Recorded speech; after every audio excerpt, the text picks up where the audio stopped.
Just look at what you say. You say he's the earth. Right. Yes. He's putting his earth in his mouth. Right.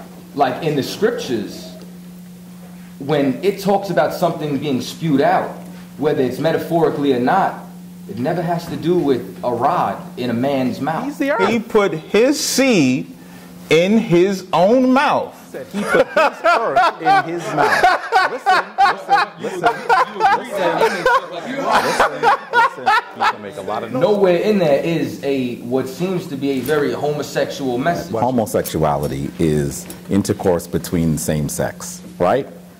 If you thought you were looking at a man putting his rod in his mouth, first of all, you're not looking at a man put a rod in his mouth. You are looking at Geb. And you know who Geb is? Chaataza, do you know what Geb is? Geb is the personification of what? If I'm not mistaken, he wasn't the earth, right? He is the earth. The earth, right? Yes. If I'm not mistaken. He's the earth. So that when you actually see seed going into the earth, you should understand that you're seeing seed in the earth. I think I saw somebody eating an apple earlier. If you're uncomfortable with that, then maybe you got Geb seed in your mouth right now. If you're uncomfortable with that, then maybe you got Geb seed in your mouth right now. You got Geb seed in your mouth right now.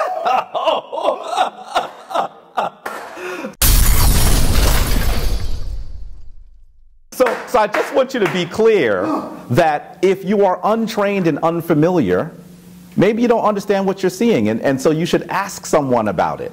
So Geb is the earth. Geb is not a man at all. Geb's phallus, his henonum, is not in his mouth, right? And we are talking about how seed comes forth from the earth.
This evening, we got a special guest in the house. We got two of them. Only one will be on the show. House of Conscience member. The brother that'll be on the show as a guest is Brother Jabari. I'll let him introduce himself momentarily. The Floyd Mayweather of consciousness. We have my man Sinetta. He's no stranger to working with myself, ISUPK. As far as I know, he's a good brother, except when he talked that bullshit about Kendrick great or something like that. But they decided to come down to cross the line into the show so that we can have a decent discussion. My time with Jabari, I think I've had 3 interactions with him. One, we sat down where we was talking about creation, so to speak. That was my first introduction to you. The second one, I was actually at his house when he did a debate with Divine Prospect. Huh? That was the first one. The debate was before. The debate was before we sat down and was talking about it? Okay, so maybe I could have it wrong. And then the last one, we was on the street, and we was having a conversation. He didn't like that I was saying, I don't know if I called him soft, or I don't know what it was. But it was something like that. But the brother has been running all across on different platforms, having discussions with different Israelites, different topics. He's made some statements against ISUPK. He's made statements against the Bible in the sense of saying that it's misogynistic because it's patriarchal. So I thought a while ago, I said I wasn't going to debate Kim, and this is not necessarily a debate. This is something where we could sit Jabari down, ask him some questions one-on-one, and see if he can take it. And that's what we're here to do. We're going to bring out some things he said. We're going to ask him some questions. But before that, I do want to let him actually introduce himself. So, Brother Jabari, you can go ahead and introduce yourself, and you can speak whenever you want. Peace. Peace, family. This is Jabari Osaze. You got to turn that on. There we go. Yeah, there you Is go. that better? Yeah, we can hear you perfectly now. This is Brother Jabari Osaze. I'm pleased to be here in the ISUPK school, right in Harlem. It's a powerful place to be, and I am honored that the brothers have welcomed me here. Just as Captain Tazaryach has said, our first meeting was actually in my shrine. So he came to our shrine and had a really, I think, a powerful debate with our brother Divine Prospect. So in many ways, I thought it was appropriate for me to do the same, to come and talk with our brothers from the ISUPK. Right. I want to be really clear that I would not be here if I didn't view you as my brothers. That's what. Right, and so I really want us to be able to have a fruitful dialogue. I don't think I've said things against ISUPK, but I have disagreed with some of the teachings that I've heard. Not to say that I'm an expert by any means, but certainly I've had some disagreements around some of the things that I've heard. And I have said that the Bible has a problem with misogyny. That is accurate. Okay. And so those are things that we can talk about. In terms of who I am, because I know I'm talking to an audience that may not be as familiar with me, I'm a historian and I'm a Kemetic priest. And for those of you who aren't familiar with the word Kemet, we're talking about the original name of the land that today is known as Egypt. So essentially, as a historian, I have spent all of my adult life really studying ancient Africa, studying our people, and trying to understand exactly who we are and from whence we come from. And as a Kemetic priest, my tradition, notice I had mentioned being an African first, because I think that sometimes people think that I'm rocking Kemet and all the rest of the world can just, disappear. And in actuality, I'm an African. My spiritual tradition comes from Kemet. And so I am a Kemetic priest. I've studied Kemetic spirituality for nearly 30 years. In fact, I actually was initiated into a Kemetic house 20 years ago this year. So it is an important milestone for me. Okay. Other than that, you've probably seen me do many things. You know that I actually have traveled on the continent extensively, along with a group called the African Genesis Institute. I have taken over 3,000 people of African descent to the continent. And so that's been something that I've truly appreciated. And I love her. I have. I love Empress segment. Not to cut you off. To Kemet for my last trip in November was my 15th trip. So I've traveled extensively on the continent, and truly believe that taking our people to see our native homeland is of critical importance to our development. So I noticed you said you spent all your life on my adult life. All your adult life. Right. Now, I think you also, and you can correct me if I'm wrong, you also have a Catholic background as well. I was raised Catholic. I was raised Roman Catholic. Okay, and then you stopped at when you became like 18 or in your adulthood, or is it something you stopped as a teenager? This is interesting. No one really has asked me that question. That's a good, we're already starting off with Captain asked me some tough questions. You know what? When I was in high school, I actually certainly was questioning the dogma of the Roman Catholic Church. And some of you may not know this, but that was when, there may be video somewhere floating around, you'll see a young Jabari Osaze standing downtown listening to who? Listening to the Hebrew Israelite brothers. Okay. So I've actually been aware of you for a very long time and admired some of your work for a very long time as well. So, so that was the period of questioning. It wasn't until I was 18 that I actually could say that I became an adherent of Kemetic spirituality. Okay. It was at that time. Okay, I appreciate that. So one of the questions I wanted, we have a few questions and things, I guess, to discuss. Sure. And can I say something really quick? Yeah. Go ahead. I'm here. I have heard some people say that our brother Sonetta, who is in the house, peace to Sonetta, and I'm pleased that he's here. I've heard some people say Sonetta defends me and all of this stuff. And I want to be really clear that whenever brothers gather and have important conversations, I would like to count myself amongst that group. So this is not a situation where anyone has protected me. I enjoy talking to brothers about important issues, and so I'm glad that you've welcomed me here. Oh, I appreciate it. The side saves all of y'all. Listen, it's damn near by default. When Sonetta see you struggling, he gonna come in. I think that the folks can actually see those videos. I honestly believe that Sonetta has never saved me from struggling. Sometimes we have tough conversations. Look at the videos. Sometimes when Sonetta interrupts, I say, Sa, I was saying something. How you interrupt me? Like when we sat down. So there are many times that I actually disagree with it as well. Yeah. When we sat down with the creation story, I actually, and I know you get upset when I said this, you know, you put your Nikes on and you ran away a little bit, but that's okay. Okay, yeah. You know, so. You said I put my Nikes on? Yeah. See, it's different when you say that because when I come down there, I only come for so long because I'm running a camp. Sure. So I can't, I think that time frame was like an hour or so that I spent. And you should there. know I'm teasing you a little bit too. No, see, the thing about it is, the thing about it is, I don't mind that teasing. Right. Just don't mind my shit back.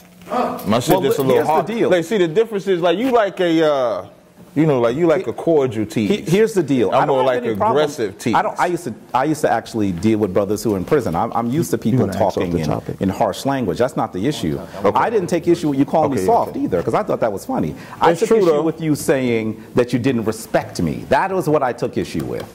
And if you look at the video, you'll note that that is what I took issue with because regardless of our disagreements, I have always said that I respect Captain Tazaryach, I respect the work he's doing in our community. So when you say you didn't respect me, that's what I took issue with. I'm going to let Chaataza ask his first question. Sure. And peace to Chaataza, by the way. Okay, appreciate it. What's going on?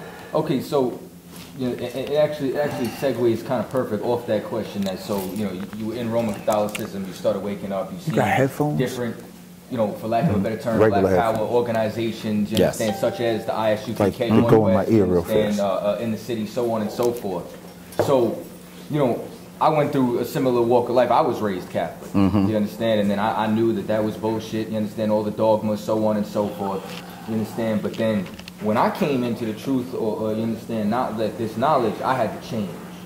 I couldn't sell drugs anymore. Couldn't get high anymore. That's right. You understand? There was a lot of different aspects. I had to leave every American holiday alone. So you understand? So my first question is, that's because of the laws of the Bible. So what I want to know is whether it's a papyrus, whether it's a book, a maxim, a pyramid text, coffin text, whatever it is that you understand you can find, you understand, in the catalog of Egypt. You understand what part of the Kemetic spirituality or culture, you understand, stops somebody from getting high or from selling drugs or doing any of those things? Like where is the moral foundation that could prevent a drug dealer or a drug user? I think that you've mentioned several things. I'd actually say all of them, and I know that sounds like it's not an answer, but honestly, all of them prevent you from doing that. You have spoken extensively. I'm not sure if you've read it, but I know you've spoken extensively about the 42 Laws of Ma'at. The 42 Laws of Ma'at are actually a later crystallization. It's from the New Kingdom. Kemet was old when the 42 Laws came into existence. But in actuality, Kemetic spirituality, Kemetic philosophy, and the 42 Laws of Ma'at, you will see prohibitions against those sorts of things. So give me one, like you understand? Well, there are a bunch of them actually. I would, just, if I may, you know, I don't sure, go ahead. Go ahead. If somebody was to say, where can't you be a drug dealer? I would say, well, straight in the scriptures it says, we suffer a witch not to live. And then I would describe why a drug dealer is a witch, because the same way that witch makes that brew in a cauldron, whips something up to alter your mind, that's the same thing that a drug dealer does when look at the flick of their wrist, you understand, so on and so forth. Whatever the case may be, or you could see in the scriptures that you're not supposed to taint your temple, so on and so forth. So that's what I mean by specifics. I think that the first thing you would have to do is understand Kemetic philosophy and spirituality, and reciprocity is one of the fundamental laws, right? And so when you are actually dealing drugs, when you are developing and engaging yourself in relationships that are usury, let's use the word usury now, that is against Ma'at. There are many laws of Ma'at that are against that. I have not caused terror. I have not fouled the water. There are so many, there are many different ways that you actually can speak against that sort of living. And I'll say to you honestly, I didn't sell drugs, right? But I did a lot of other stuff, right? And clearly, coming into the tradition meant that I couldn't do those things anymore. I made a joke recently with someone and I said, you know, you can't carry your ankh into the strip club, right? You know what I mean? And as a Kemetic priest, for those of you who haven't seen me, I have to carry around a large ankh. My ankh is 2 pounds of silver. You know, you can't actually do things in many ways that are profane. when you have taken your life into your own hands. If I and could, so if I that's could. really the way that I approach it. So If I could, the approach on this show is a little different than like other platforms or whatever. Like we like the question to get answered. And so the question he asked was, if he say drug dealing is wrong, he would go in the scriptures where it says, I suffer not of just which gave to you a live. few, actually. Maybe you didn't hear me. I'll say them again. I'll say them again if you like. Please say them again one more Okay, time. let's go for a few of them. Let's say 13, I have not dealt deceitfully, right? That's one of That's the ones drug that dealing? Sure. You don't think drug dealing is dealing deceitfully? You Now- hearing something different than I am? No. Oh, it's not really okay. answering the question. It's like, well, listen. that's kind of like what I'm saying to you. Wait, so let me answer the question. That's like a blanket fully, term, right? What do Fully. you Let think, me answer Chaataza? it fully. Well, you said It's not. If I may, it's not as direct as, for example, as not being a witch. When I pulled up the witch, I went a little bit more in depth, whereas it's more vague when you say I have not dealt brother, deceitfully. That sounds more like That's like- lying. Yeah, that's or- it. Well, Yeah. no. Like I lied to the brother Dealing about deceitfully this. is talking about the That's not challenge really of the drug dealing. relationships that you build and creating relationships that are not equitable for people. So dealing deceitfully, when you're a drug dealer, you know you are selling that high. You tell them anything they want to hear, they need to hear to be able to get high. Being a drug dealer, let me finish. Being a drug dealer is being as deceitful as you possibly can be, because you know what situation someone who is going to. So that's so you would show them ancient others. culture. So you would show them ancient culture dealing with today's time. Like you would go to the drug dealers, and that's what you would give them. Actually, there are several other things I would do too.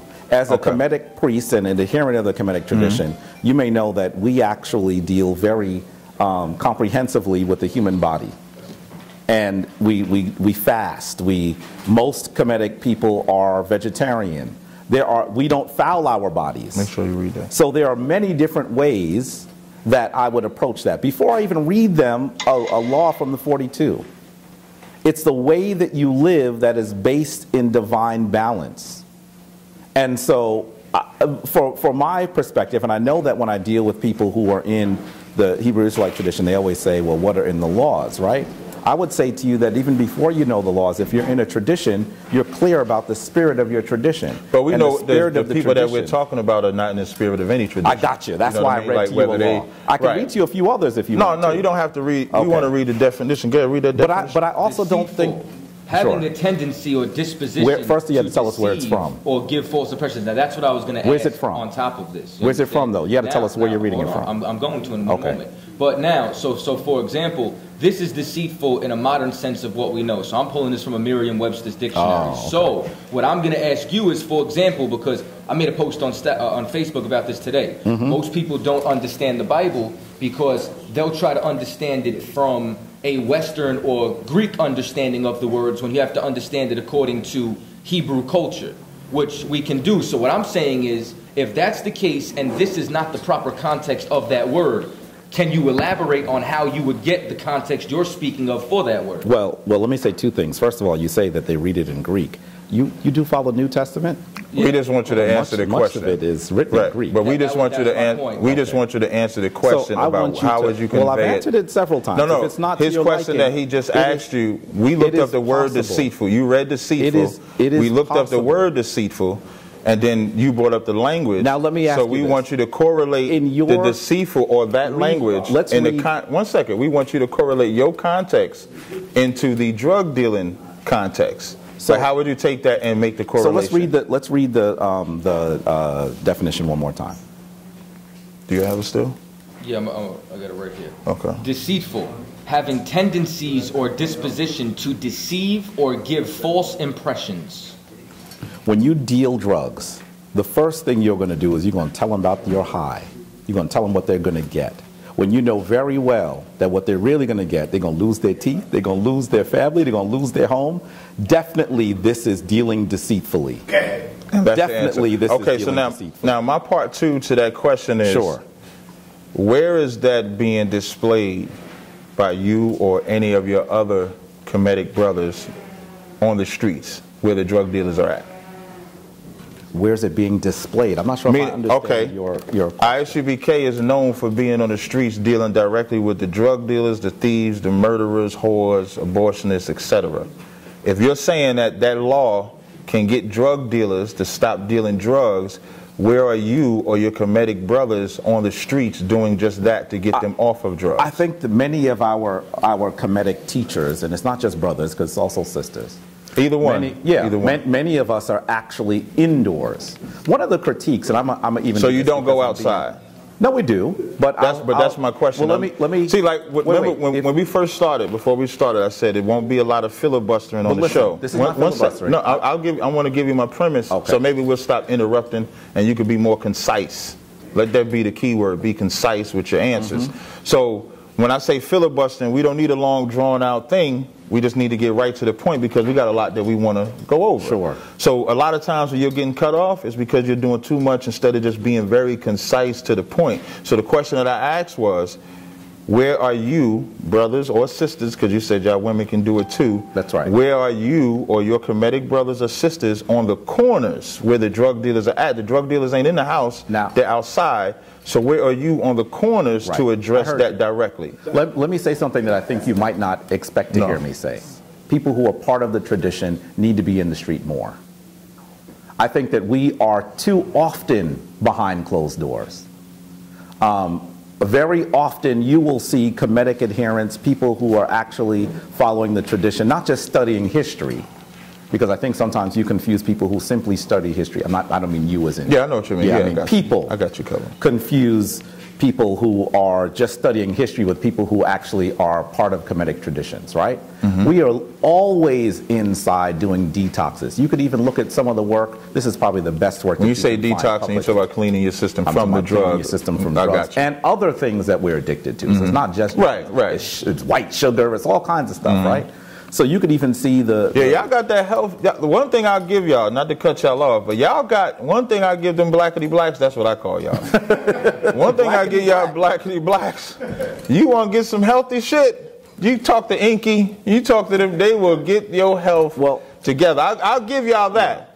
So we've been doing it indoors, so you might not see it on the streets. And I think that the Kemetic tradition needs to be on the streets. So okay, so in you do sense, agree. I think I agree so you with do you agree. That we're not I appreciate it. Yeah. My next question, if I could. Okay, come. You want to ask him on this subject? So can I say something? So when you see me setting up on the same block with you, right? Don't get upset. I mean, y'all late though. but to be honest, that's where it's supposed to be. Like, it's cool. Like how we got indoors. Like right now we're indoors. Like we have classes Monday through Friday, 7 p.m. to 9 p.m. here in Harlem. Right. But we also go out on the street. Sure. You know what I mean? We go to different events and venues. Sure. And we challenge everyone. Right. Anybody that's doing anything that's against black people or Hispanic people, we challenge them on that. We don't see that from, I have to give Muslims a little bit of credit, even though I don't believe in their ideologies. But you might see them, not as much anymore, but you used to see them being known for being out there. Not as much no more. But as far as African-centered folk, I've never seen them. You know what? I think that's a fair critique. You understand? I think that's a fair critique. And I'm going to tell you, and I'm glad that you said that. At least you're honest enough. We'll see if you're honest for the rest of the night. But at least you're honest enough no other way. to admit that, because one of the biggest things where y'all got to shut up about is saying anything against us, because when you're seeing black men out there, you're seeing former drug dealers not being drug dealers and loving brothers and sisters enough to help other brothers and sisters get off. Right. I don't see that remedy being pushed with nothing Kemetic, whether you want to talk about the laws of Ma'at or anything like that. I don't see that. That's what we're known for. To be fair, how many practitioners have you spoken to? Everybody that okay. When you say practitioners, I'm assuming that's a Kemetic term, right? No, it's an English term. Okay, if I go with what I've seen, I've been involved in the there it goes. Get him on camera. They're to help already. I get that. That's fine. They're going to help already. Get him. Get him. Get him. Yeah, I hear you. Get him. No sweat. Listen, you're not supposed to deal deceitfully. Let me tell you. Hey, Floyd's trainer did not go in the ring while he was throwing punches or blocking. That's when he hit him with a low blow. But let me tell you what he said. When you say, no, I don't want to know. You don't want to know. I don't want to know. But when you say, though. I don't. But when you say, I don't want to know. I don't want to know. Because I think if you heard what he said, you might think he's like giving me a key. The practitioners, I don't want to know. Don't believe that. But practitioners. That's what he said. When you say practitioners, I look at my time experience with the conscious community since September 2013, right when I encountered Polite. since I've encountered him, I've encountered plenty of Kemetic scholars, practitioners, whatever it is that they want to call. I've never seen nobody, the closest, Chaataza, please don't get mad at me, but the closest I've come to somebody actually being on the street is when Poppy had that incident, and the cat from Straight Black Pride, Irritated Genie, actually came on the corner with me. That's the only time that I've ever seen anybody from the Kemetic side on the streets dealing with an issue. But wait. Yeah, I think you're actually merging two conversations. No. The question you asked me, you said that you don't see any of the practitioners dealing with the folks who are the drug dealers, who are the prostitutes. And I've agreed to you that we're not on the street enough. In fact, I don't see y'all at all. But my claim is, since I've been involved with y'all, I don't see y'all on the streets at all. I'm going to say two things. First of all, you should know that some of your brothers probably saw me on the street, because the Shrine of Ma'at is based in Harlem. We are the only Kemetic shrine in Harlem. I've never seen you. I've never even heard of you until Sinetta right down the block from you. Found you or something. Right down the block. And some of y'all were like, y'all were ice. You sure that was us? Y'all were ice cream. I'm positive. Y'all the only ones that take that corner right there. We take all corners. No, I'm talking about the take corner. Yours too. I'm talking about the corner on 125th Street. Oh, Okay, hold on. It was you. Hold on for a second. Sure. Okay, you were there. Look at you. Get him on camera again. Get him on camera. Say that. Get him on camera. White? Yes. Okay, I did see that. Yes. And hold on though. Y'all were out there for about 3.5 minutes. No, that's not true. Did some kind of It's little... on video. Hold on, let me finish. Was they down the street by the gym that day? They was down the street, right? They was down the street. Y'all was down the street by the gym. They was out there for like 5 minutes praying to some false deity or something like that. And then wait, they didn't. And here's the thing: being outside and addressing issues outside is two different things. Wait. Let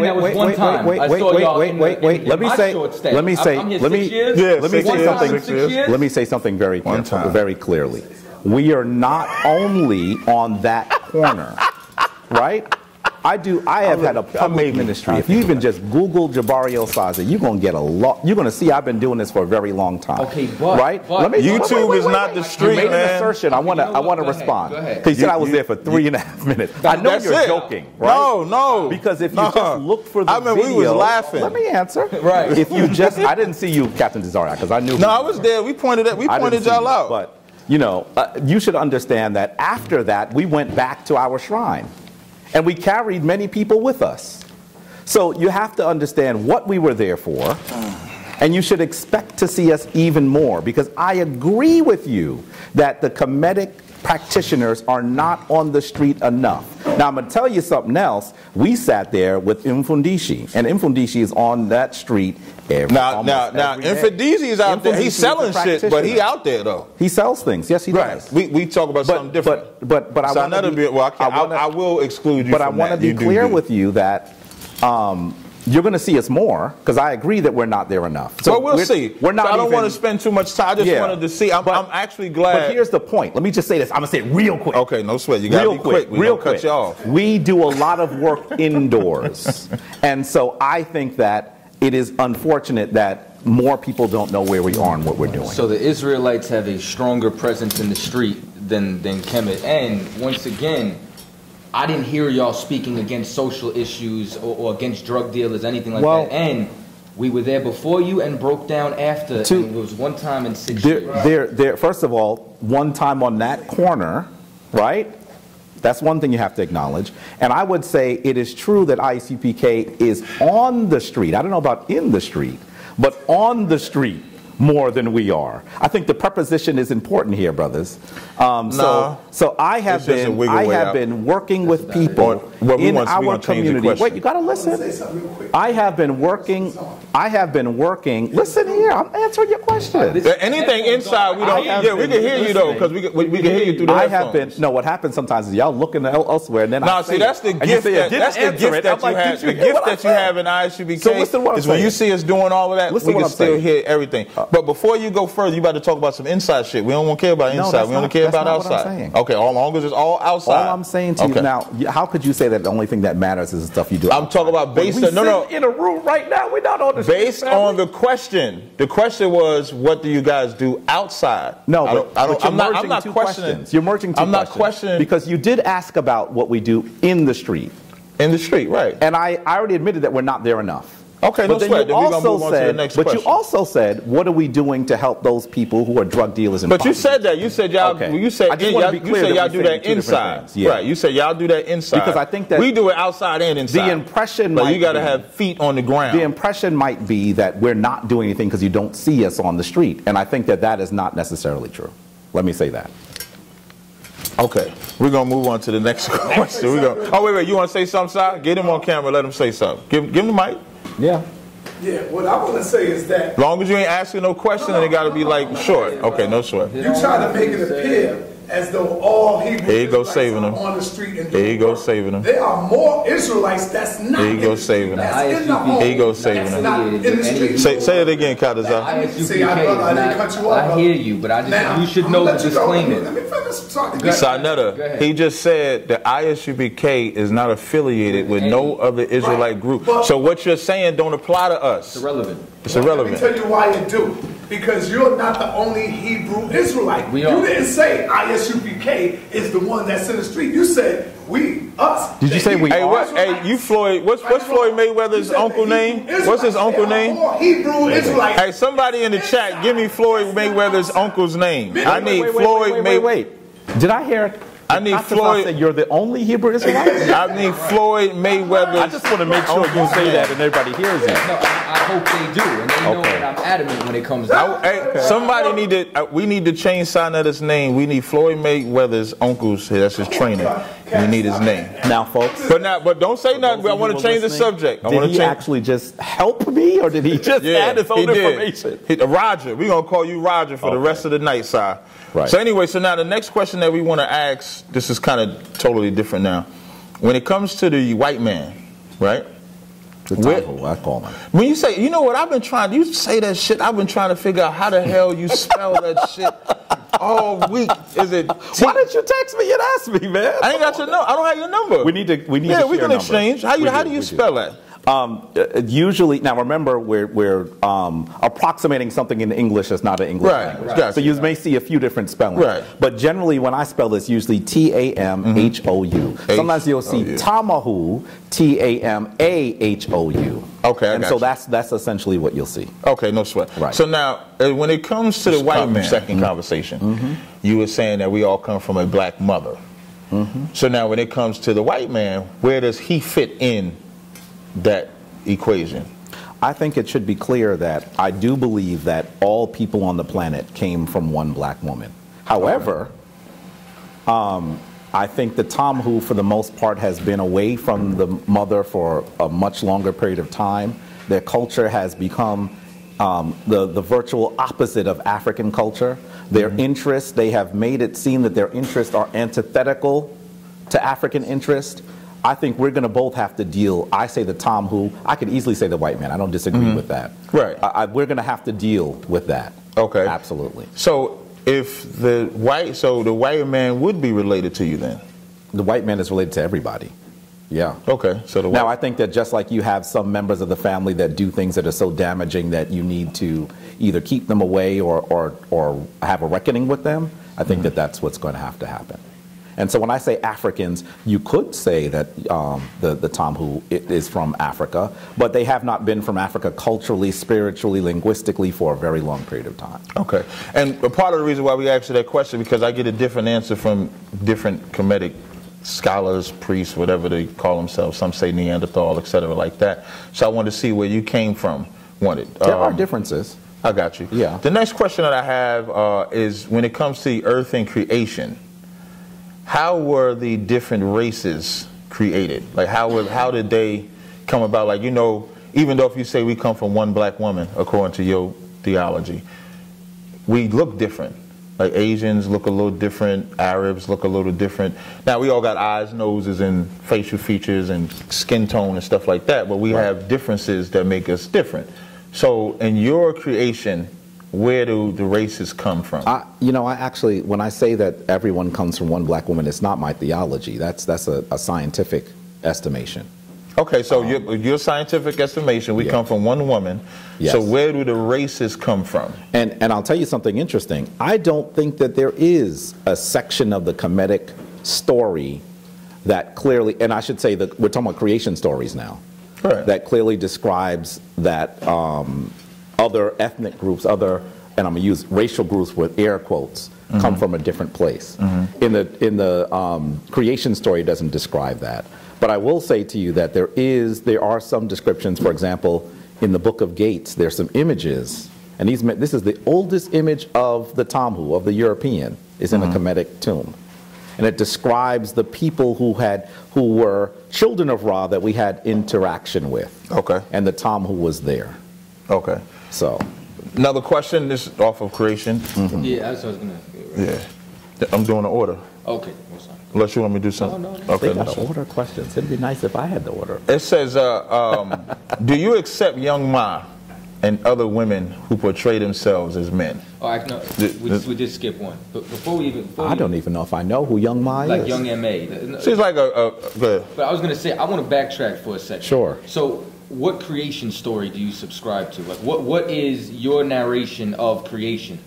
There are many creation stories in ancient When it Kemet. comes to Kemet, but Yeah. So now, do you actually stand by them? You Yes. Understand? Okay. I stand by them.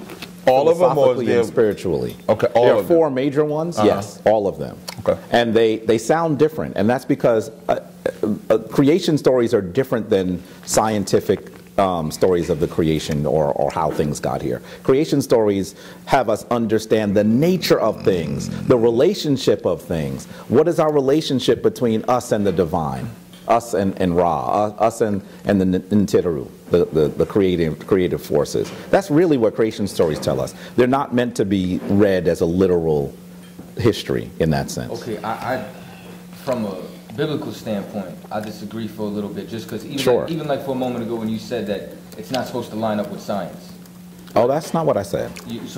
They have a different aim. You know what I mean? Okay. A creation story has a different purpose than the scientific story of how humans came to this place. It has a different purpose. Right. But so now you're saying that Kemet doesn't line up, because a moment ago you stated that scientifically they state that everybody came from one black. No. I wasn't speaking Kemetically. I was speaking in terms of science. That wasn't what I said though. Okay, that's what I said. I said scientifically. Yeah. Scientifically. Yeah. So now I'm gonna come forward. So Okay. a moment ago we spoke about science. Now I come back. So now with Kemet, so you're saying that those stories don't line up with science. I think that there are some similarities with science, but they aren't all similar.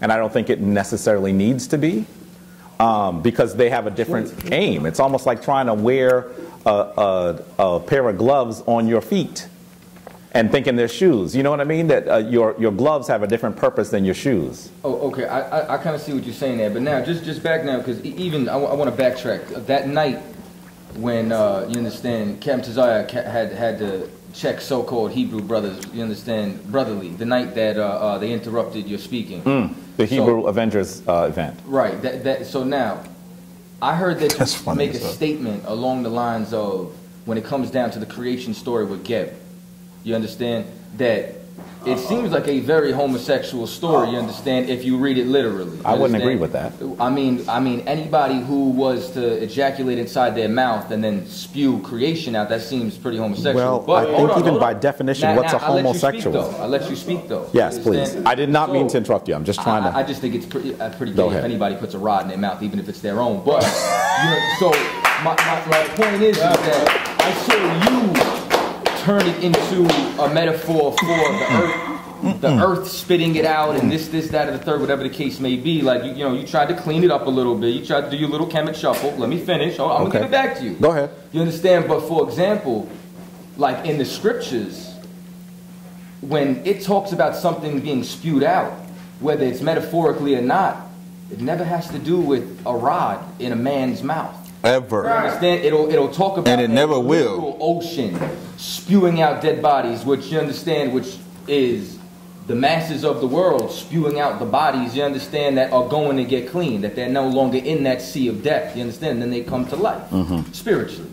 You understand? Nowhere in there is what seems to be a very homosexual message. Watch it. Whatever you're doing, you're messing with the sound. I didn't see that. You understand, from your breakdown. So even if it was that, why would they portray it like that? Well, first of all, let me say to you that homosexuality is intercourse between same sex, right? And so if you even believe that you saw a man putting his rod into his mouth, which is not actually what the story is, then you would, by definition, no, it's not debatable. I'm telling you the fact. Go ahead. Listen, this whole interrupting, this I could show you the, I mean, you brought me here to talk about the Kemetic tradition. I'm telling you a fact. So let me hear. I'm not going to tell you anything that I don't believe is true, okay? And if I make an error, I'll correct it. Later, I'll say, you know what? Capt, I said something, I said the wrong thing. You know, I'll try to correct it. Because that's what I'm supposed to do. So let me say to you that if you thought you were looking at a man putting his rod in his mouth, first of all, you're not looking at a man put a rod in his mouth. You are looking at Geb.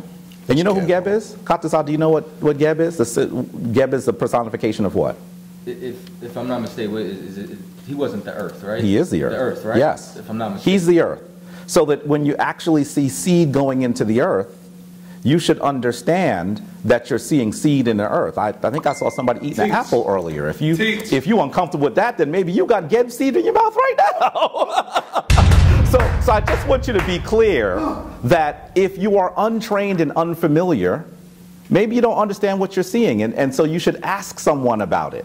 So Geb is the earth. Geb is not a man at all. Geb's phallus, his henonum, is not in his mouth, right? And we are talking about how seed comes forth from the earth. And I know that the picture is confusing. I understand that. I am not beating you up for being confused by it. Because a lot of the average person who saw that without any context would be confused. Before Geb was around, right? As far as the creation story goes, was there anything? Because he was the earth, right? Yes, there was something that came before. Was there something for him to eat? For him to eat? Yeah, because you gave the analogy if we eat an apple. You said that you gave the analogy if we eat an apple with a seed in it, like that, right? So my question to you is, we know sperm is called seed too. And sperm is synonymous with bringing forth life. When we see our children, we call them seeds, correct? Sometimes, yeah, I think that's a fair assessment. No sweat. So when he says he put forth seed in his mouth, the same way you want to make it plausible for an apple, it could be plausible for that. Plausible for what? For him putting his own sperm in his mouth, spitting it forth, and bringing forth creation. If he is the earth, yes, seed must go into earth in order for anything to be created. Look at what you say. You say he's the earth. Right. Yes. He's putting his earth in his mouth. Right. He's not. No. He's putting seed in his mouth. From where? It comes from him. He's the earth. He put his seed in his own mouth. But you said he put his earth in his mouth. Listen. You can make a lot of noise about listen. So if we're going to have a conversation, you got to listen. You said he put earth in his mouth. He is the earth. So what I'm saying to you is if you are not able to understand the image, if you don't have any background, it would look really strange. I got you. Here's what I know. And I understand that when you looked at it, you said, what the heck is going on? Actually, the average person... Actually, I didn't do that. I'm going to tell you, when you think about evidence, so to speak, right? You have to look at the culture of a people to understand if something could be true or if something could be false. So let's take Geb and let's say we go with your theory, that it wasn't homosexual at all. What is homosexuality? If a man puts sperm in his mouth... No. Give me a definition for homosexuality. Right. So I know that you said, get him on... You said, get him on camera. He said, You said, if a man puts his sperm... I'm asking you. Okay. If a man puts his own I'm asking you for a definition of homosexuality. No.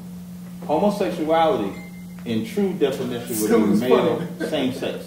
I got you. And neither am I. So you will not find anyone, any adherent to Kemetic spirituality that says that you should put your seed in your mouth. No sweat. Okay. But that ain't really my point. I'm just glad that y'all both said this putting sperm in your mouth is not homosexual.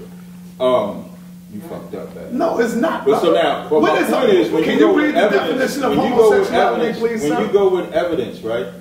We have to look at the culture. we have to look at the culture of that place to see if it was faggoty or if it was straight leg. So you take Gab and you can say, okay, we could be confused. But you have other deities or gods, which we have a question that we're going to ask you about that. We're kind of jumping, but it's okay. So if you take Horus and Seth, for example, and then whether you want to call it a lesson or what have you, these deities competed with trying to have sex with each other. And when you go into the could you read the? I think that you need to read. That's not. Good? Okay. I've read this from a couple of sources. Miriam Litcham, Budge. I think like maybe one more. It's helpful. It's helpful for you to read it now if you're going to say that, because I think you're making an assertion that's not in the text. No, I'm not making an assertion. I've searched this. It's very interesting to me when we bring up stuff. The one thing I do know about Kemet is that the history. I would never say that it ain't tarnished. I would never say nothing from history is not tarnished. I actually don't really like history that much because it really depends on who was in charge at that time. Like Queen Hatshepsut, for example, her image was tarnished. Like y'all like to act like y'all was so strong on women, but they did not like her when she was ruling. And when the ruler came after her, got rid of all of her statues. It took a long time for them to actually find a statue of her. But that's just an example of how y'all treated it. Where's it, Mike? That's what I was asking you. Yeah, that's what I was asking you. If you heard me, I think that's. But my point is. Okay, go ahead. You're going far afield. I don't want to answer. And if I try to answer it all, you're going to say I'm talking too long. So don't go too far afield. You keep throwing me off. Okay, but my point is, if you take Horus and Seth and their sexual encounter where they had to go before a council and one of them called sperm out of Seth's ear, that's homosexual. If you take Min, the god Min, his statue is a man's rod. Right. And if you're going to tell me it's okay to put a statue of a man's rod in your house, then it's nothing wrong with America pushing the homosexuality that they're pushing. Okay. So when I base my answer, no, I'm going to give it to you. You're going far. When I base the homosexuality with Gab, I look at how Horus and Seth were, and then I also look at Min. And then what happens is you're going to come and filibuster and try to make it clean. And try to make it non. Before you do, I gotta add on. He is going really far. Is this the image you were talking about? I can't see that from here. But wait. Can I answer him first? Let me answer him first. Because you know what's happening. Get that image on You're camera. going so far afield that it's. But go ahead. You got the floor. Go ahead. Right? You got it. And I don't want. And then when I answer, you say I'm filibustering. But you said a lot. So first of all, let me say wait. Come on. Let me. You can talk. They can hear you. That's not. Yeah, but they're seeing what he's saying when I'm trying to talk. That's very distracting. So I think one of the things, I promise I will talk to it. I'm not trying to run. No, I'm good. Listen, so I want you to understand very clearly here that we're not talking about human beings. That's the first thing you have to. I do agree with that. I do agree with that. And I know that you've said that this is homosexual. You see an erect man and you say it's homosexual. I don't know why. If you have an erect man, why is that homosexual? In your house. He is not putting his rod into anything. In the house. First, let me finish. So you're interrupting me. Yes, this time. Well, if you're interrupting me, then how would I do not have children right now? You don't. So I want you to understand. You came in his son's room, and instead of there being naked women on the wall, there was just dicks. First of all, let me say this to you. You know what part of the problem is here? Let me take the global view for a second. Part of the problem is that the tradition that you are in, you got to hear this. I'm listening. I can hear you. I'm giving my headphones. The tradition that you are in is overly literal. And so when you see things, you can only see them in the most literal sense. Ancient Africans were not literal. And because you're coming to this from a literal sense, I'd have to say to you, we're talking about creation. In the ancient Kemetic tradition, every male had a male and female, and they created from there. In your tradition, I see two dudes. So if anybody is homosexual, I think you need to question your own doctrine. Bring it out. Because that is where we see what must be homosexual. Let's go further. See, you were not listening. You said this is what I'm saying to you. You have to listen if we're going to have a dialogue. The other challenge I have to you is this. You have said that this is homosexual because you're looking at this literally. Now, family, I know you may not know how long I've been watching your tradition, but haven't you had a problem with literalism? If this was the year 1999, we would be in a bomb shelter because y'all thought that the Creator was going to come forward and put the black man back on the top of the world. Instead, in 2016, we got a Tom Who devil like Donald Trump. So your problem with literalism caused a problem in your tradition. My understanding is you even had to change the name of your school because that understanding, which was overly literal, was so overwrought and so broken that you had to just start over. So I want to say to you that if you're going to be overly literal, it will cause you problems. And that is the ultimate problem that we have with Geb. It's the ultimate problem we have with men. And I don't understand how you can be so literal when in your tradition I see two dudes that created all of creation. And so if you want to say that my tradition is homosexual, explain to me how your dudes do it. I see the Father, the Son, and the Holy Spirit. 3 dudes in your tradition. I got you. When Chaataza had first asked you that question, and we was talking about which question? About the drug dealing. Okay. Stuff like that. When we first spoke about that, we was talking about how some things are literal, some things are not literal. Like we established that in the beginning of this interview. So when you say we take it too literal, we keep letting the light come off. Oh, it keep falling. I'm sorry, it keep falling off. I'm gonna try to clip this loose. Let me. You know what? Okay, let me see if I do it like this. Go clip him. It's hard to do it yourself, man. Is that good right there? That's good. All right, no sweat. This beard's gonna rub it on. You know these Hebrews got big beards. Yeah. Hey man, if I could plug my oil. That's right. Get that oil. You want your beard right. Get that oil up in there. I have used Tazaryach's oil. Yeah, man. He was really generous enough to give me a bottle. See, and the oil is nice. Let's be real. Let's be real. All right, so now where I had left off at is we don't look. It's not so much that we're looking at it literal, because I don't believe none of that garbage. I don't believe which garbage. Gab knew. No, I know you don't believe my tradition. I'm saying your tradition, you're taking it too literally. No, we don't. Some things are metaphorical. Brother Tazaryach, some you believe things that the clouds will open and chariots will come down. Now, again, what we like to do is we like to bring up the Bible. We're not talking about the Bible. We might talk about the Bible a little later. We're not talking about that right now. No, we can't do when that. When it comes, you said that we look at Geb like it's literal. I don't look at Geb as it's literal. I don't look at Horus and Seth as it's literal. I look at it like Reggie said, it's just supposed to be a story, right? All of it. So now when I look at it, you're telling me the best story that you can describe about gods is that they was trying to have sex with each other? First of all, that's the best story. That is, I never. No, that's not what he said. No. Neither one of y'all said. I'm not saying y'all said that. I said when you tell me that story, the best story that you can tell me is not humans. Like when you think about the story of Lot, right? The story of Sodom and Gomorrah. That's not gods trying to have sex with people. Can I say this? That's men trying to be African men at that. Let me let like Jabari, what Jabari like to always talk about is Lot giving up his daughters and how the angels protected them. What he failed to tell you angels did not protect the daughters. They protected the daughters. That's not what that story says. What happened to the daughters? The daughters were not taken. Why?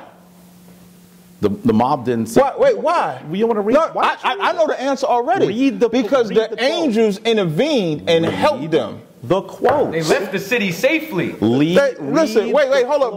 But my point is, those was African homosexuals. Brother. Sodom and Gomorrah were Africans. Stop it. They were not. Stop it. They were not Israelites. Listen. Lot was a Hebrew. Come on. He was not an Israelite. Sodom and Gomorrah was about Africans. Where are they? Was about Africans being homosexuals. Where is Sodom and Gomorrah? Pull that up for me. So now, when you say we take it literal, we don't. It's just that y'all describe the stories in the worst way possible. You said our story has 3 men, the Father, Son, and the Holy Spirit, right? They didn't create mankind in the sense of how we reproduce. A man and a woman, or men and women, is what created mankind physically. On the 6th day when man, like our story don't have to have this magic shit like y'all got. Like, you ain't got to have a man that bring forth, he bring forth creation like that. You don't have to have that. Our story is real simple. On the 6th day, mankind was created and they produce. It's very simple. It's not that deep. So you reason. Is it all right if I talk to him because my name in the title? Like, I'm not helping him. I'm just talking. So you made a point to tell me. You made a point to tell me that you would not intervene. Listen, this will be your 4th time. Listen, but why you put me in the title then, brother? Can I said we interviewing Jabari with Saadnetta, like you would be in the building, but you not the one being interviewed. The mic. Wait, listen. Let me say something. Whenever he touches the mic, has nothing to do with being scared. Whenever he touches the mic, y'all say that he's trying to help me. Saadnetta has been doing this for a long time. He has his own ideas that he wants to share. It is really hard to be behind the camera and not say anything. That's what's happening. Right. So you should know. So that's what happens. But let me say this to you: if you weren't so literal, we're not. Then why in the world did you your think, metaphysical or moral story? So tell me what happened in the year 2000 with your school. Before we even get anywhere near that. What happened with your school in 2000? This is what I want to know. Can you give up a shot? Yeah, you're not talking now. Is this an accurate image? Is this the same image we were speaking of? When you say accurate, what do you mean? What I'm trying to say is that is this a depiction of Geb and the creation? This is Geb. This is Geb. Yes. Now, this is what makes me not able to latch on to your story. Is that they could have drew a tree or an apple and a seed. And you said this is the earth. You're not a man. You know what? You know what part of the challenge is? No. Listen, you've been speaking. Go ahead. Finish. So you've been saying, okay, this is not supposed to be literal. This is this is that, and this is the earth. And it's, an apple seed. You might have an apple seed in your mouth right now. I don't know this, but I don't see a tree. I don't see a fruit. I don't see a vegetable. I don't see a nut. Even with Adam and Eve, you're saying the same thing now. Even with Adam and Eve, they got iterating a lot. Even with Adam and Eve, they got that fake fruit. Can I respond? Right. That's a seed. That's a seed. They could have drew an apple. Can I respond? Go ahead, please respond. That every spiritual tradition has levels of understanding. Okay. And there's some text that would never have been available to the average person who didn't have access to deeper teachings, right? And so you have to understand that unfortunately with the internet and other things, you're seeing some things that you're not prepared to see. The person who would have seen that would never have thought about that. They never would have seen that and said, this is a man putting the seed in his mouth. They never would have seen it that way. But they would have. So you have to understand that they would have been fully in possession of the concepts of who Geb is, what he represents, and they would have been able to have a different understanding. But because you're looking at it and you're not initiated, because you're looking at it and you're very literal, you are very literal. No, we're not. Tazaryach, it has nothing to do with the literal. It has nothing to do with the literal. Let me finish. I know. If I believe the clouds will open up, it's going to be literal. I know. You said it. You said that earlier, though. But I want to say it and then have you respond. Come on, say it again, If you please. actually believe that at the end times the clouds will open up and some dudes on some chariots will come down, then you're being ultimately literal. And we know that if I have a critique of ISUPK, and let me be really clear, because we do this debate thing, we end up critiquing It's not a debate, though. This is our radio show. It's going back and forth is what I'm saying. Oh, okay. They're going back and forth. Right. Now that part is true. What happens is that we don't get to actually hear all of our ideas. And I want you to understand that there's a lot about ISUPK I respect, right? There's a lot about ISUPK I respect and admire. Right. The things that I have challenged with is always how literal you take things.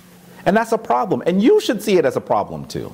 Okay, no sweat. Especially after what happened to you at the Millennium. And I want you to talk to, because I know the family, that's now 18 years ago. I'm sure that even some folks aren't familiar with what happened. So why don't you tell us about what happened in 2000? We'll talk about that in a little bit.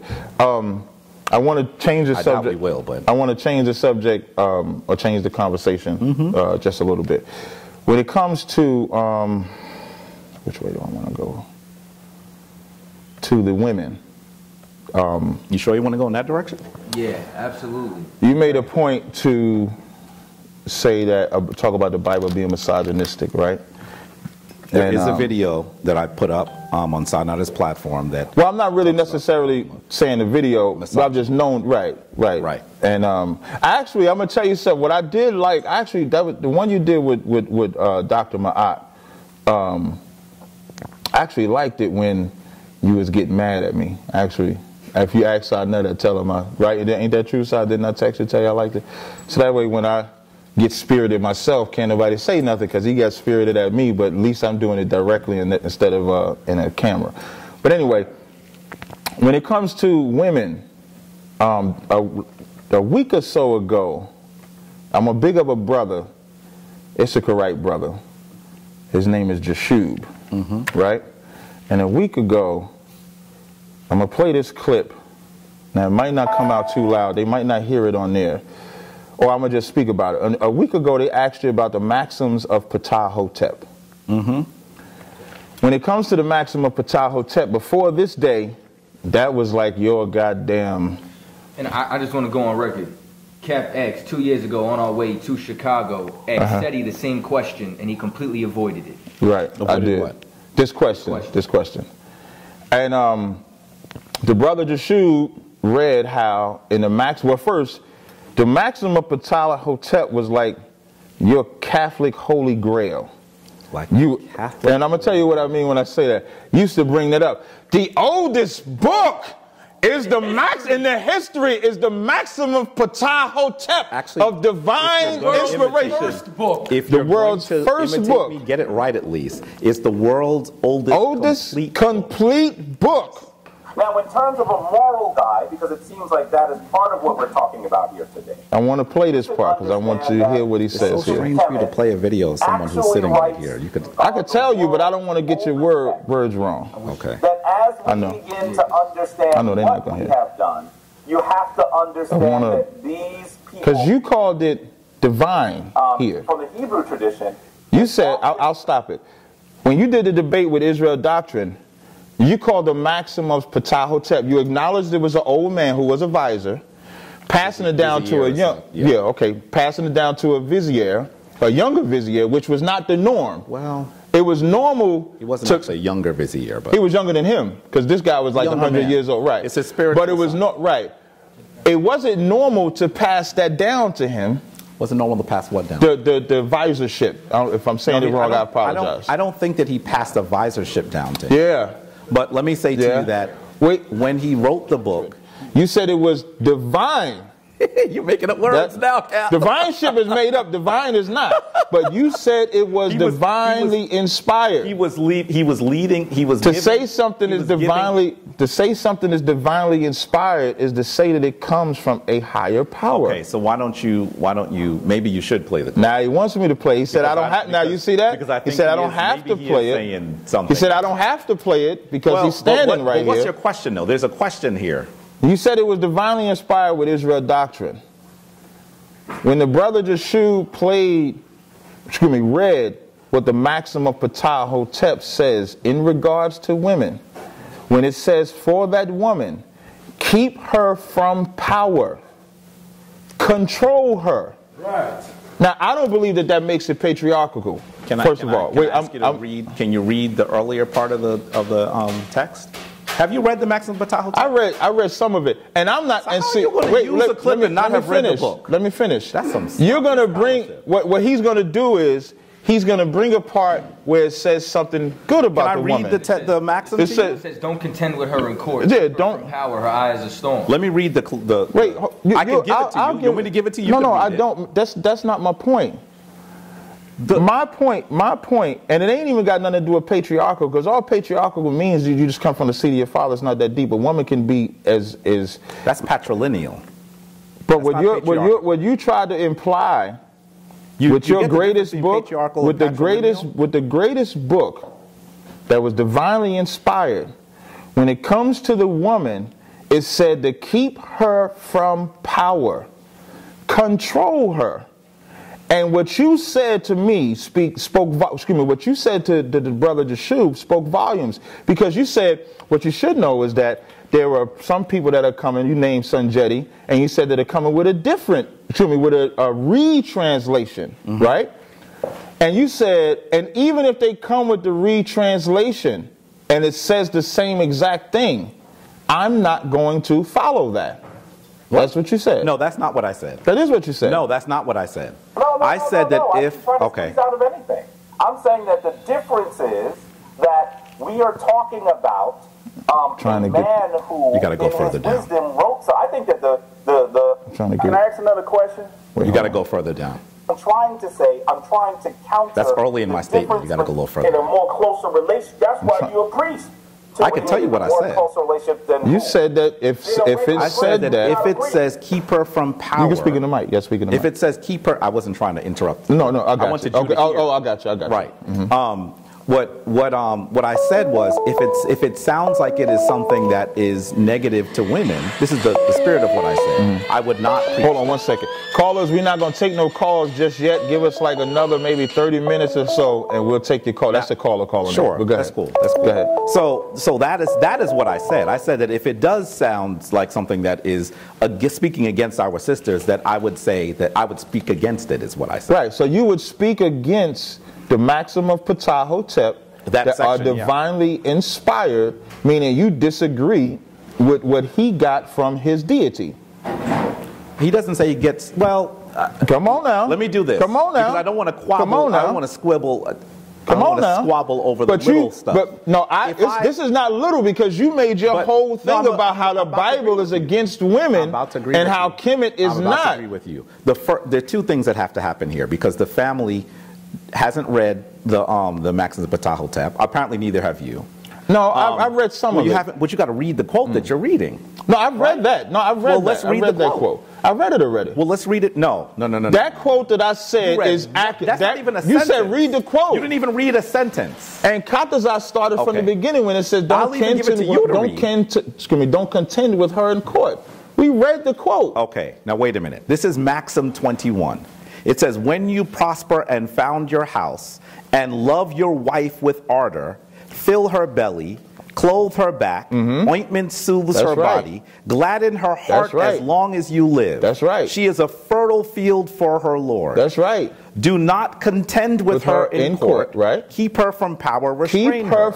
Right. So I don't. Let me finish. Hold on. But you reading stuff I don't have an issue with. I'm almost done. Her eye is her storm when she gazes. Thus you will make her stay in your house. So I want you to understand the context of this. It is it is like you're taking less than a sentence. No, I'm not. So you have to understand that the context here is make your wife happy. I don't have an issue with that. Wait, listen. If she is upset, she's going to divorce you. That's what it means, go to court. I don't have. And listen, I don't have an issue with that court. Listen to me. They actually got that part right. You don't want to go with the black woman in court. Well, in your tradition, she couldn't go to court because she wasn't even a human at the time. So she could not be in court during the Hebrew time, during the time of your Bible. She could not go to court. I got it. In the Kemetic tradition, what I want to focus on is in your Maxim of Ptah, it says, because you focusing on what I don't want to focus on. Of course you don't want to focus on that because it hurts you. No, it doesn't. Because I don't have an issue with the one with that role that they said. What they are saying you said that the Maxim of Ptah, the ancient records, you said Kemet was better and it's not misogynistic. You said that Kemet was not misogynistic. To keep her from, if that was in the Bible, if it was in the Bible when it said keep her from power, control her, you'd have added that to your videos that you put up. Be honest. Just Jabari, at least you should just be honest. I'm asking if that was in the Bible, if that was in the Bible, would you have used it against us? Yes or no? No. You're lying. And this is why. You're lying. This is why. Let me explain to you. He's lying. What you are doing He's lying. You are taking the word, the only word in that whole thing you're taking. It's not the word. It said keep her from power, control her. How do you control a woman? If it's not Messiah, if you're not being a man in charge, how do you control a woman? Priest. Do you want me to How do you control a woman what it says? if you're not in charge? You can disagree, but let me explain to you what it says. How do you control if you're not in charge? and you're telling me about something that someone said on a asking video, a simple question. you should at least read I'm it. asking a simple question. Let me explain it to you. And if you disagree with my explanation when you read it, I read you it. can say, no, we did read. So we did read it. That beginning part, I don't have no issue with. To be honest, I don't have no issue with nothing that's said in that. The one he word, said it's Messiah. It's not one word. You keep focusing on one word. It's not one word. Listen. It's not one word, though. This is what it says. It is saying that you should keep your wife happy. Do everything you can for her. I don't disagree with that. The Bible says the same thing. Oils. By the way, that's the part I disagree with. The Bible says the same exact thing. That's what I need to do all the time. So, you know what I mean? The Bible says the same exact thing that says. To you. The Bible also says you should marry a rapist. But let me say very clearly, we're going to get into it. Don't worry, and you gonna get cut to piss tonight. Let the record before you do that. Let me let the record show Jabari will get smashed, but you running from the statement. Let me say, yeah, I was talking, but he interrupted me, so it's my turn to be one at a time. Don't tell me one at a time. See, so listen. Yeah, but I'm a guest in the house, and so usually when you have a guest, I'm trying to say it. So let's go. So speak to your man. Let's go. I'd like to hear what he has to say. Let's go. The context of this is keep your wife happy. Do everything for her. Heard that. But when she gets angry, she may want to go to court and divorce you. Right. It literally says keep her away. Power here should be interpreted as the judge. Keep her away from the judge because she's going to destroy and make her stay in your house. No. You skipped the part.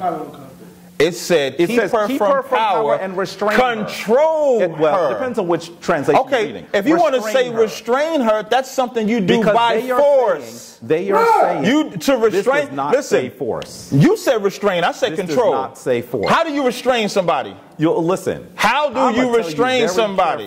How do you restrain somebody? This is clearly about a man keeping his wife happy by doing all those things that you like. We can move to and if you don't do those things, she's going to take you to court. That's what it says. We can move. And I don't know why you would try to make it sound like that's a problem, because at the same time in your tradition, women could not go to court because they were not fully recognized as citizens or humans. I got you. I'm going to tell you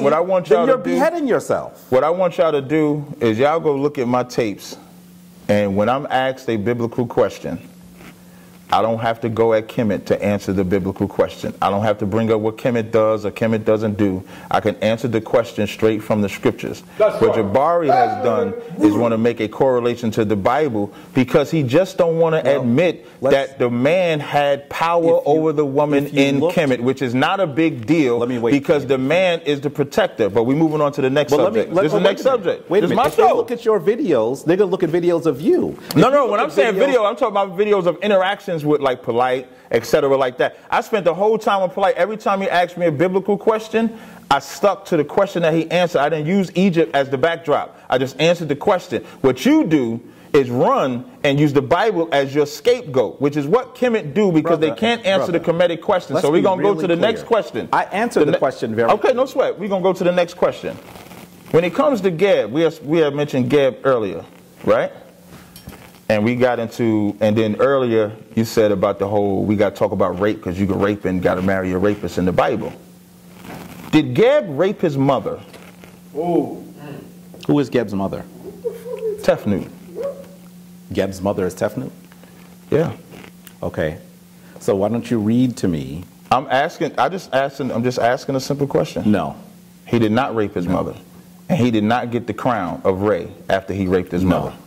Not in any of the ancient texts that I have read. So you read all the ancient texts? Who could ever read all the ancient texts? I read those things that primarily... okay. Let me answer. No, no, it's fine. Be careful. You said Gab raped his mother? However, it seems that his lust did not stop there. Come on. The Fakasa Stele... Tell us what you're reading. I'm telling you. And where you getting it? The Fakasa Stele tells of Gab's infatuation with his mother, Tefnut. Can you tell us who wrote that? I just said the Fakasa Stele. What's the Fakasa Stele? You have to look it up. I'm giving you the name of the stele. I'm giving you the name of the stele. Jabari, What I'm saying to you is that all you gotta do is just write. Listen, you said that you haven't read everything, so there's no way I can read everything. Absolutely. So that don't mean that it's not there. No, it doesn't mean it's not there. So I agree. But so now when you talk about, if you're bringing something up and you're trying to actually question me on it, I would hope that you had done a little bit more research. I gave you the name of the stele. Where is it from? It could have been some Greek dudes that wrote that. I have no idea. No sweat. You need to tell me more about it. So now I can it says in the Fakasa stele. I'll give you some more information about it.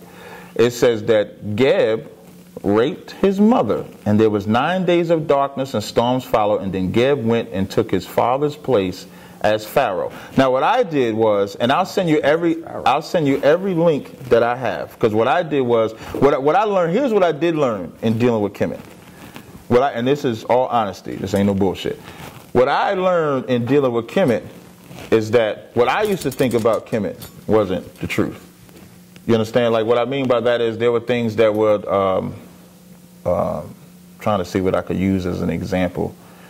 Like Cleopatra, for example, you know, a lot of people thought she was black. Then I found out that she's not black. She's a white woman. She was probably mixed race. Well, her father was a Ptolemy. She was certainly a Ptolemy. We go right at. She was certainly a Ptolemy. There were things that I learned. So what I did when I saw that, I went and looked at a bunch of different sources. And if we exchange information, I'll send you every source that I have. And then, of course, we can always come back and revisit it. Now, the only reason that I went and looked that up was because you on your rant about rape in the Bible. And so that's what made me say, well, if Geb is raping, if the Maximus Ptahhotep is also talking about raping. The Maximus Ptahhotep is talking about I'm sorry. If the Maximus Ptahhotep is saying to keep her from power, control her, you use the word restrain her. That's the word you use, right? It's a translation of Merriam-Webster. So now, it said restrain her. Yes. Either one of them is saying that a man is being dominant and at the same time loving her. Like, when you go to Ephesians or when you go to the scriptures, you're supposed to love your wife as you love yourself. That's right. But there's a pecking order. The man is the head, the woman is under her, and the woman and the children are under her, and that's just a pecking order. It's just about order. Right. Like everything is supposed to have order. Right. So now the next question that goes into it is prostitution.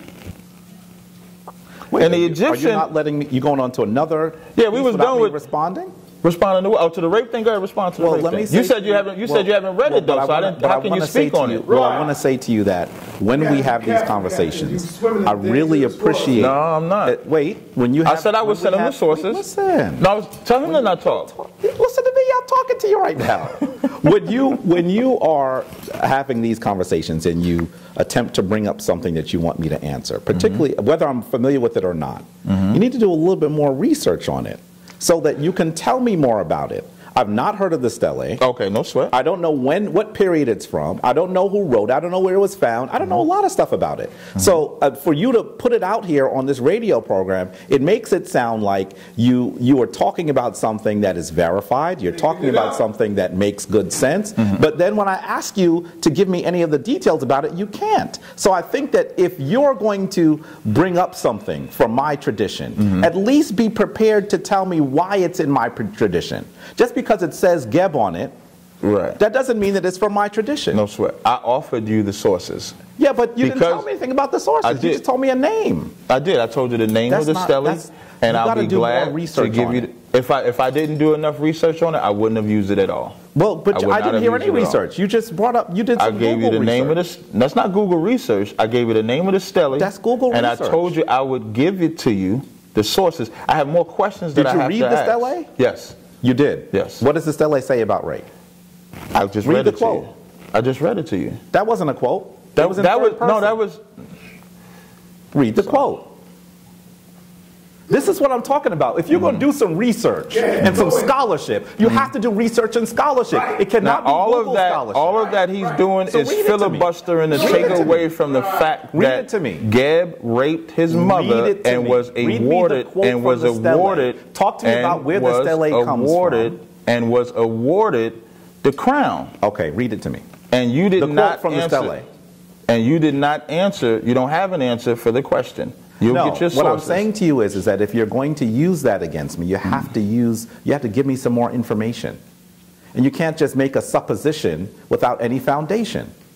That's I told you I would. No, I did not. I told you I looked up various sources that I would send to you. So what sources did you look at? There's about 4 of them. So what are they? And all you got to do is give me your email. I don't need the distractions. But what I'm saying to you is when you do that on the radio, the radio is fine. No, but you have to have a... Anyway, okay, let's move on. Yeah, thank you. I appreciate it. Now we're going to move to prostitution. Yes. In the Egyptian mythology. Now, it's hard. The only thing that I will say, here's the only out that I'll give you.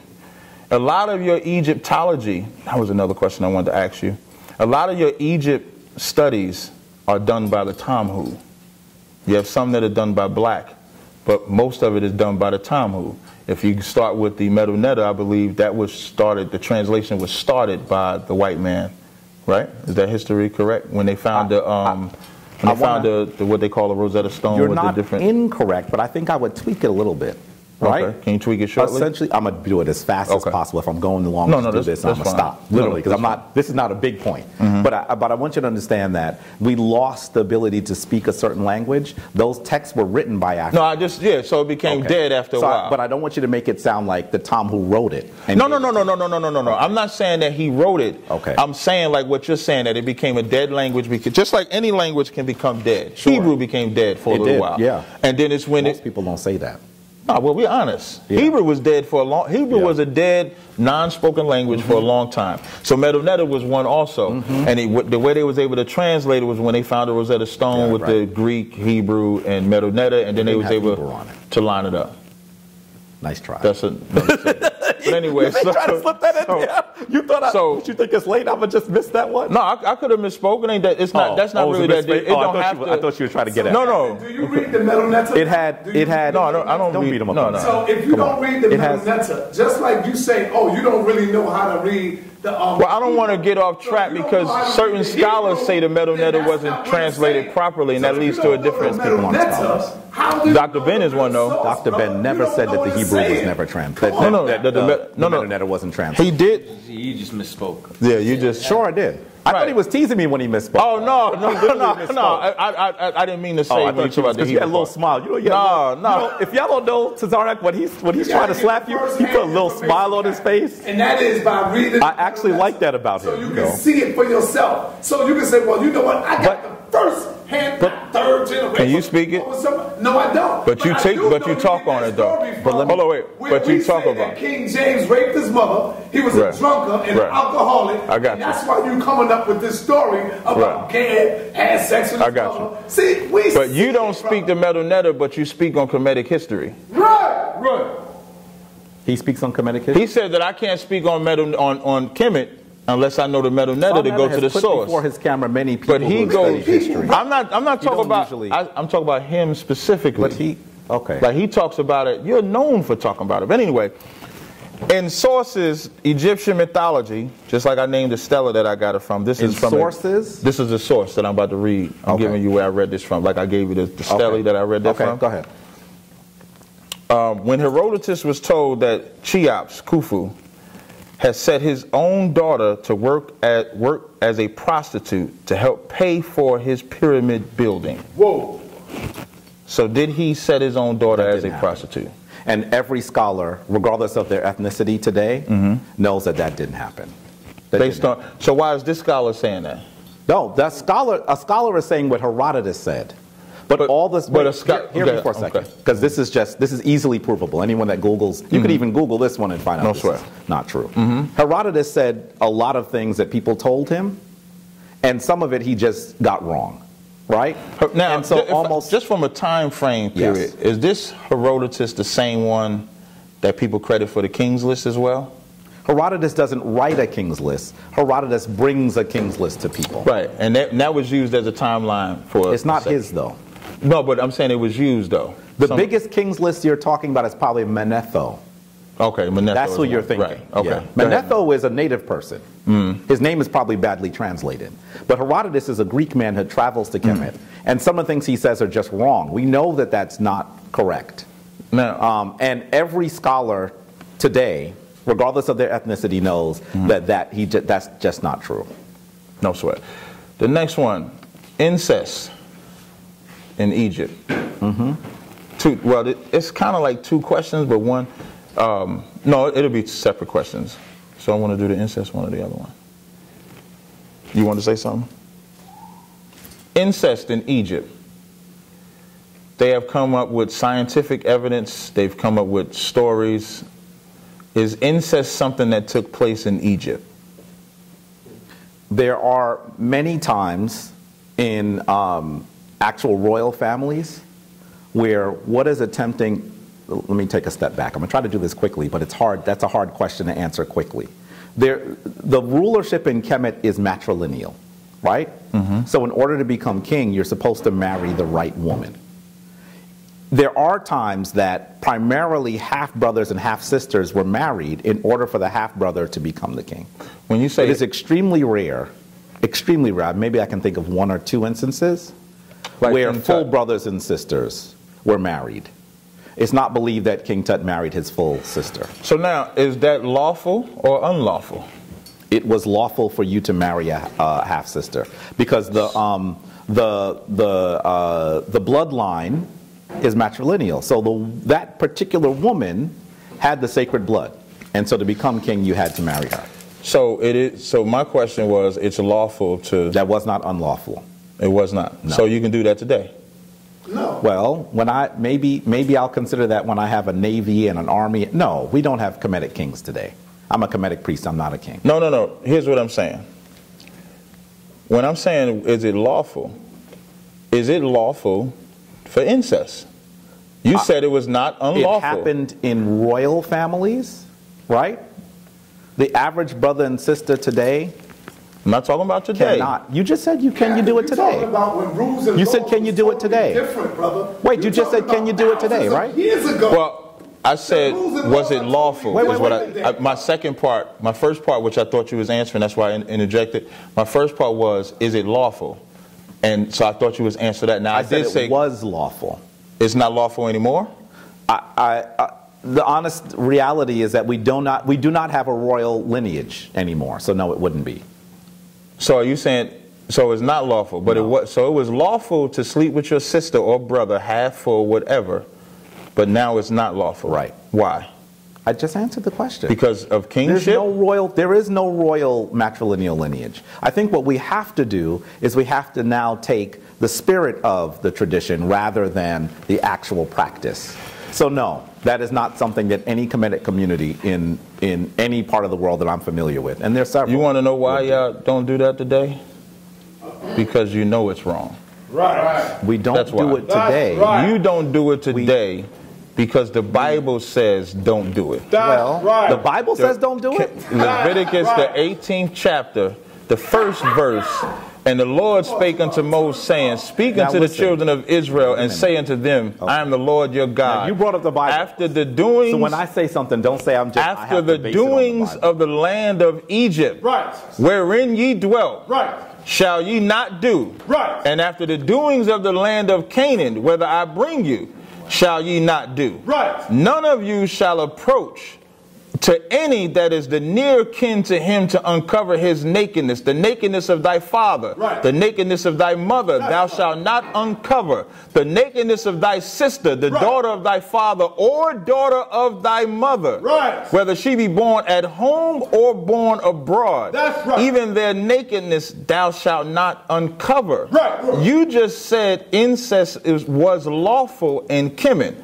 So now you say, of course, it's not lawful today. Now, why do I bring that up? And I'll give you the floor. I bring that up because our argument is that if we're going to fix black people, we have to do what our ancient ancestors did. For us, it's Israel. For you, it's Kemet.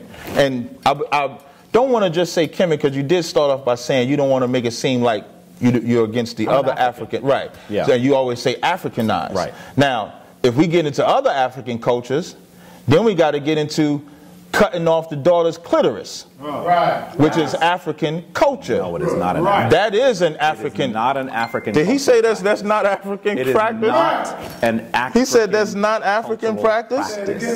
You're speaking. So they don't practice that? African. No, wait a minute. Also, when I go to Ghana, I'm going to see the largest. I'm not. It's 40 countries in Africa. In Nigeria, and many countries in Africa. You're going to see the largest image of a Tom Who Jesus with literally blonde hair. Jesus we don't even got blonde hair. Cutting the clit off. That's what this Jesus ain't. Caesar was there. Got nothing to do with this. Hear what I'm saying. You're going to agree with me, but you have to let me finish. Okay. There have been many things in Africa that have been brought from the outside as our African brothers and sisters on the continent were subjugated during colonialism. There is no ancient reference for clitoraldectomy in ancient Africa. None. None. It seems to come into Africa during the Arab invasion. Right. That's when we begin to see it happen in the 7th century of the Common Era. Right. And I've done a lot of research on it. Yeah, I would never stand by that. But can I go back and talk about the basis of why we got to this? Can you talk about the incest part? Yeah. No, you can come back to that. Now? Yeah, you okay, can do good. Now, I want to be clear that you say that incest is something that's you shouldn't speak on in the Bible. But I know that it's unlawful. It's unlawful. Right. And what happens when you transgress against the law? You can be punished for that. How? Depending on what it is, you can do. So what would you think the punishment should be for someone who? I would have to read it, but it could be something where you got to sacrifice for. Okay. You can get stoned for. Okay. Certain, depending on the level of the crime. Well, I just want to be clear. If Abraham marries his half-sister Sarah, then I think you think that your major patriarch should be stoned. Abraham didn't marry his half-sister, though. He did not marry Sarah? Yeah, he married Sarah. Sarah's not his half-sister. No. Now, I really hope that you all are listening to this know that there's no way that he could possibly say that. And it goes further than that. Abraham's brother marries his niece. What was Abraham? Let's also talk about Lot's daughters. Let me finish. Lot's daughters also, let's be really clear that Lot's daughters intoxicate their father and have sex with him. You know this story probably better than I do. Perfectly. So that's why it feels messed up that you want to try to bring this up and then bring up the Bible when you know that incest is all throughout the Bible. Right. It is true that it seems that Deuteronomy seems to speak against Leviticus. Deuteronomy. Well, they probably both do because it's about the law. That's about the Torah. But I want to say I want to admit that I have read that in Deuteronomy. Okay. Right? But that's not to say that it doesn't happen. And it didn't happen because we see all throughout the Bible,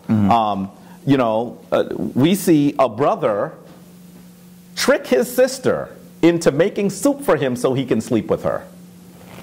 Now, you could tell me that story better than I can tell you the story. You talk about David, right? But is it lawful? And then what about my question Abraham's to you son about Isaac, who marries Rebecca?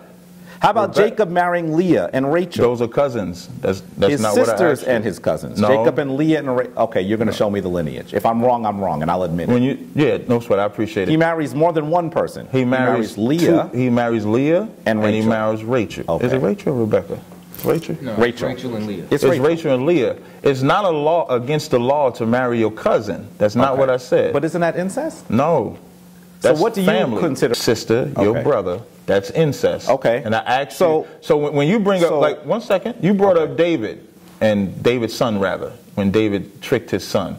David's son, rather, tricked his sister. And then his sister said, don't rape me because that's never been done in all Israel. That's very important. She says? She said, don't do this thing. It's never been done in all Israel. Is that what she said? I planned on bringing it out tonight when I cut you on rape. So yes, I've read it. Okay. So now. Okay. I hope you're going to read the quote at least. Yeah, I'm going to read it. Okay. That wasn't something that was allowed to happen. You just admitted that it was okay for incest, for a daughter or a mother or a father or a brother to sleep with each other. That's the difference. Sarah is called Abraham, you know that Sarah is not half because they call her, I'm going to read it for you. This is Genesis 11 and 29. When it says that Abram and Nahor took them wives. The name of Abram's wife was Sarah. The name of Nahor's wife, Milcah, the daughter of Haran, the father of Milcah, the father of Ishkah.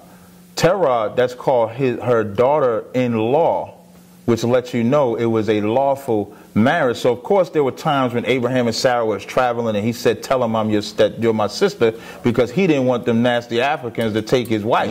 That's all that was. That's very interesting. You brought up Lot. That's your interpretation. That's not my interpretation. That's easily broken down. You brought up Lot with the, I don't know why you insist on bringing up Lot. Well, I know why you bring up Lot, because it's like a scapegoat, because Lot's 2 daughters slept with him. Lot's 2 daughters are not from Abraham. That's Abraham's nephew. Right. That's something that they chose to do on their own. Right. And again, that does not make it lawful. What I love about the Bible... what was the violation? What happened to them because they did it? It doesn't say what any violation was done to them. So can we assume that there was no penalty? Well, at that time, when it comes to Lot, Lot's not under our care. Like, Lot's not an Israelite. He's not from Abraham. That's not Abraham's son. Right. If you want to tell me something that happened to Isaac, then maybe you could tell me something that happened to Isaac. If you want to tell me that something happened to Jacob, you could tell me something that happened to Jacob. I'll give an example. Jacob's son Reuben slept with his wife, slept with Jacob's wife. I mentioned Reuben. Right. What happened to Reuben for that? Did he get any punishment for that? He's one of the few that does. But he got punished for that, though, right? Okay, then. So when you show laws that are broken in the Bible, you can show a punishment. When David committed adultery, he got punished for that. Right. But you can't show that in yours, because you yourself admitted that you can sleep with your brother or your mother or Genesis your sister. 20:12. Yeah, I know that's where you're going to go. Go ahead, read it. Okay, and it says, "Besides, she is indeed my sister, the daughter of my father, but not the daughter of my mother, and she became my wife." So the text actually says that Abraham admits that Sarah is his half-sister. Okay, now what we got to do is you got to start at verse 20. Okay. And what Abraham is saying is why he said what he said. Okay, Abimelech said unto Abraham, "What sawest thou that thou hast done this thing?" Verse 11, and Abraham said, so now what he's reading in 11 down is what made him say what he said to Abimelech, because he didn't want him to take her. That's why it says, because I thought surely the fear of God is not in this place, and they would slay me for my wife's sake. And yet indeed she is my daughter. So he's telling what thought process he went through when he said what he said. So that makes it all right then. Him lying? No, that make it all right. I don't understand. Why would he? No, I don't think the logic. He was afraid. He's telling you why he said what he said. So what does he say that makes that saves her? Verse. Explain to me. You asking 2 different questions. Are you saying why was she saved from getting taken? No. I'm saying that. Or why did he say it? Which one you asking? What does he say that should save her? He didn't say anything. What do you mean? Abraham didn't say anything that saved her. You just said that he said this because he was afraid that these people would take her. Right. So what did he say that stopped them from taking her? When you read up a little bit in the story, it says that Abraham, I'm trying to skip for time's sake. It says, and Abraham journeyed from thenceward, verse 2. I'm just skipping just to get to your point. And Abraham said, Sarah, his wife, she is my sister, and Abimelech, king of Ger, sent and took Sarah. But the Most High came to Abimelech in a dream by night and said to him, behold, thou art but a dead man, for the woman which thou hast taken, she is a man's wife. That's what saved her. Right. So when you drop down to verse 10 and read down, Abraham is giving you his thought process. What did happen? Even though he said, that's my sister, they still took her. So he thought by telling Sarah to say that that's my sister, that would save her. They still took her, and the Most High intervened and told Abimelech, and then Abimelech did not take her. Right. So when you read 10... So let me see if I understand what you're saying, because I don't know if I understand what you're saying. Am I understand? Am I interrupting you? If I am, I want you to finish. But, all right, basically, just let me say this to clarify before you go on. Go ahead. Basically, what Cap's trying to say is that he's giving you he explains his thought process. Verse 12 is the thought process that he had to tell him, and verse 13 is the thought process of the plan he concocted. No, I understand what he's saying there. I'm trying to get the details of it, because I think that's a convenient explanation. You know what he said earlier? But I don't think that what you said follows in the text. What he said, I just read. And what's interesting is how he said earlier, when I read control her, and I only read that portion of Maxim's Ptahhotep. I want you to read the whole thing. He said, no, you told me I had to read it, but you pulled this, but you didn't read it. Right. What do you mean? You want me to read it? No, that ain't what I said. I said that I would give it to you to read it, but you refused, so that's why. I didn't refuse. I just read. I said I'll give it to you so you can read it. I'm talking about with the Maxim Ptahhotep. No. You said that I should read it all before I bring it to you. I've read this. Then how you don't know? Because it's not that I don't know. I disagree with your analysis, and I don't think that your analysis follows by the text. It does follow. That's what I'm saying to you. You said you don't. You said that you read it, but when I asked you, when you asked me how was she saved, so how could you read it and not know that the Lord came to her bema? So you don't agree. I don't agree it's with basic reading. No, I don't agree with that. Then why did you? If you read it, why did you ask me how was she saved? No, because I wanted you to say it. Y'all see this slick shit? I wanted you to say it. Y'all see this? Listen, you say all the time. No, don't get it on him. Get it on him. You to say he said, I wanted you to say it. Yeah. He did not know how she was saved. Stop it. He did not know. Listen, let's be really clear. I disagree with your analysis. When you bring that up, I agree that he says that she's his sister and his wife. That's not. He doesn't say he's just his sister and his wife? He does, but he tells you why. He said why he did it. He said he did it because he said God is not in this place and they'll take my... This ain't even the only instance. He did it twice. Right. This ain't the only instance that he said, Abraham, this is tell him that you my sister. He said it in another place, tell him you my sister. And so that was his theme so which to one try do you to think he spare. really is? Do you think she's really his wife or his sister? She's his wife lawfully. That's what she is. So now, see, you're flipping. I wish you could hear what he is saying. Lord have mercy. Based on what you're saying, your argument is very poor. That's why I had you because I said that that's his wife. So you're telling me that that's not his sister. To take his sister than his wife. That's what his thought process was. I'm saying that is what you believe. That's what you believe his thought process. That's what he said. So you think that she wasn't his sister? She was not his literal sister. I'm going to read for you. Genesis, the 12th chapter and the 11th verse.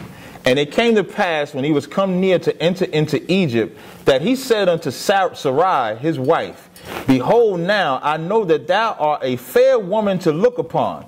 Therefore it shall come to pass when them Egyptians, them stinking ass Hamites, shall see thee, they shall say, This is his wife, and they shall kill me, but they will save thee alive. I pray thee, thou art my sister, that it may be well with me for my sake, and my soul shall live because of thee.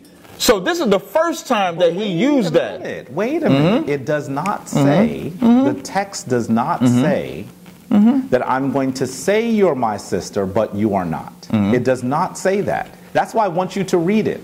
It says, no, wait a minute. Listen, when you get sliced and diced, you have to admit it. Because the text does not say, I am saying this strictly so they do not take you. It does not say all you got to do is keep reading. What it says That's the problem. is, you think you got your answer. It's right in the chapter. What it says is that I'm going to tell them that you're my sister and my wife.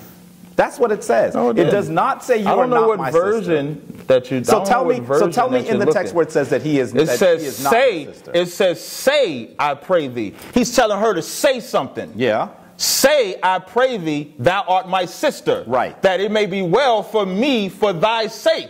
He's telling her to say, that's my sister. Is he not? Who does not comprehend simple reading comprehension? Can I ask you a question? Can I ask you a question? Of course, go ahead. Does it say that he is telling her to say something that is not true? Yes. Where? Right there. Where? That is not what it says. It's not true, though. Brother, you got to take a when you read verse 19, what sayest thou? She is my sister. Tell them that you are my sister. It does not mean that she's not his sister. Why would he say it?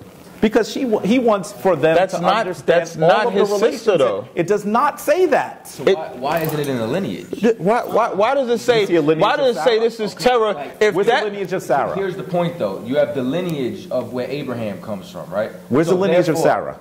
Listen, focus for a minute. I help you out. If it came down to the fact that she came from Terah, it would have been listed.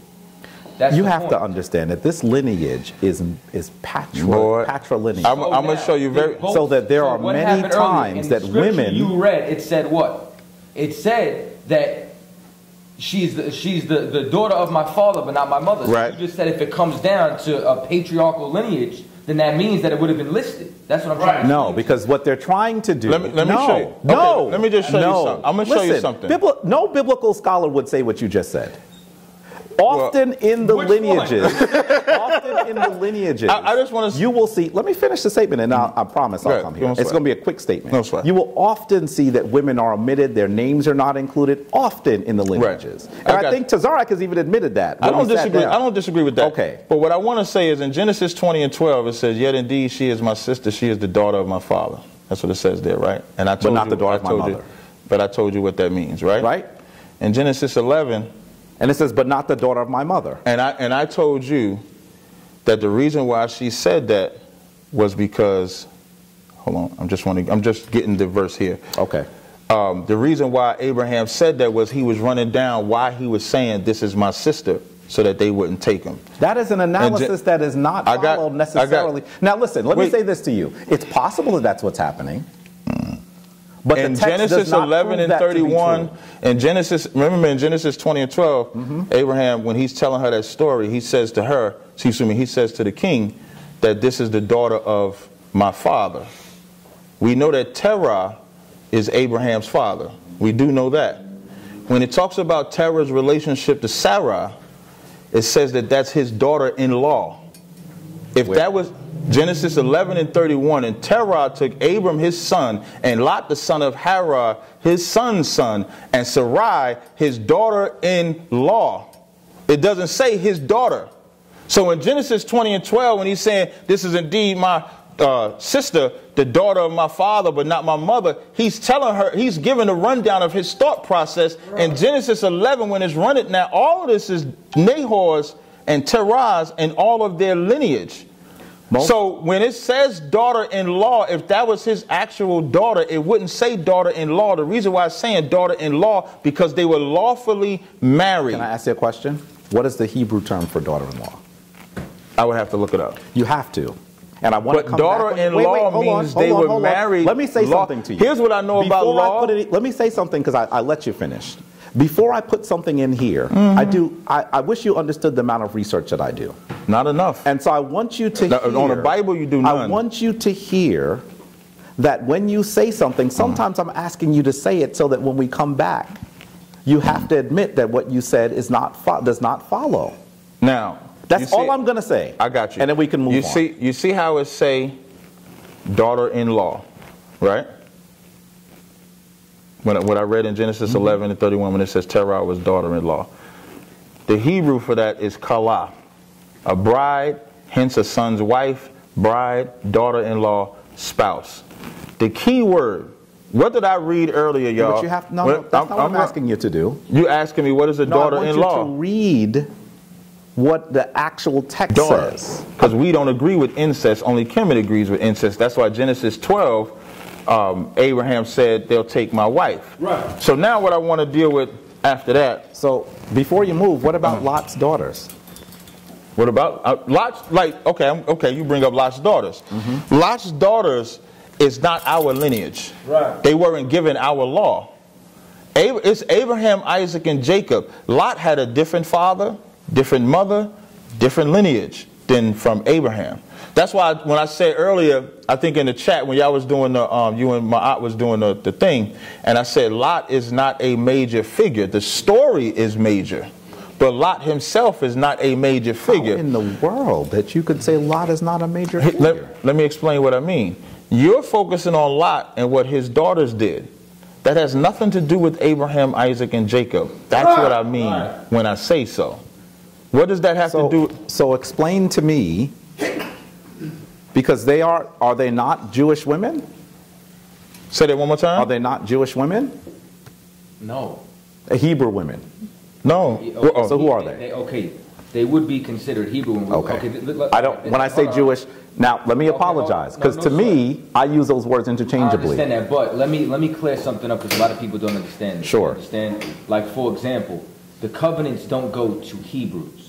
You understand? They go to Hebrew Israelites. Right. It's the Israelite lineage according to the, once again, I have to say this over and over, as far as biblical narrative, you understand, is concerned.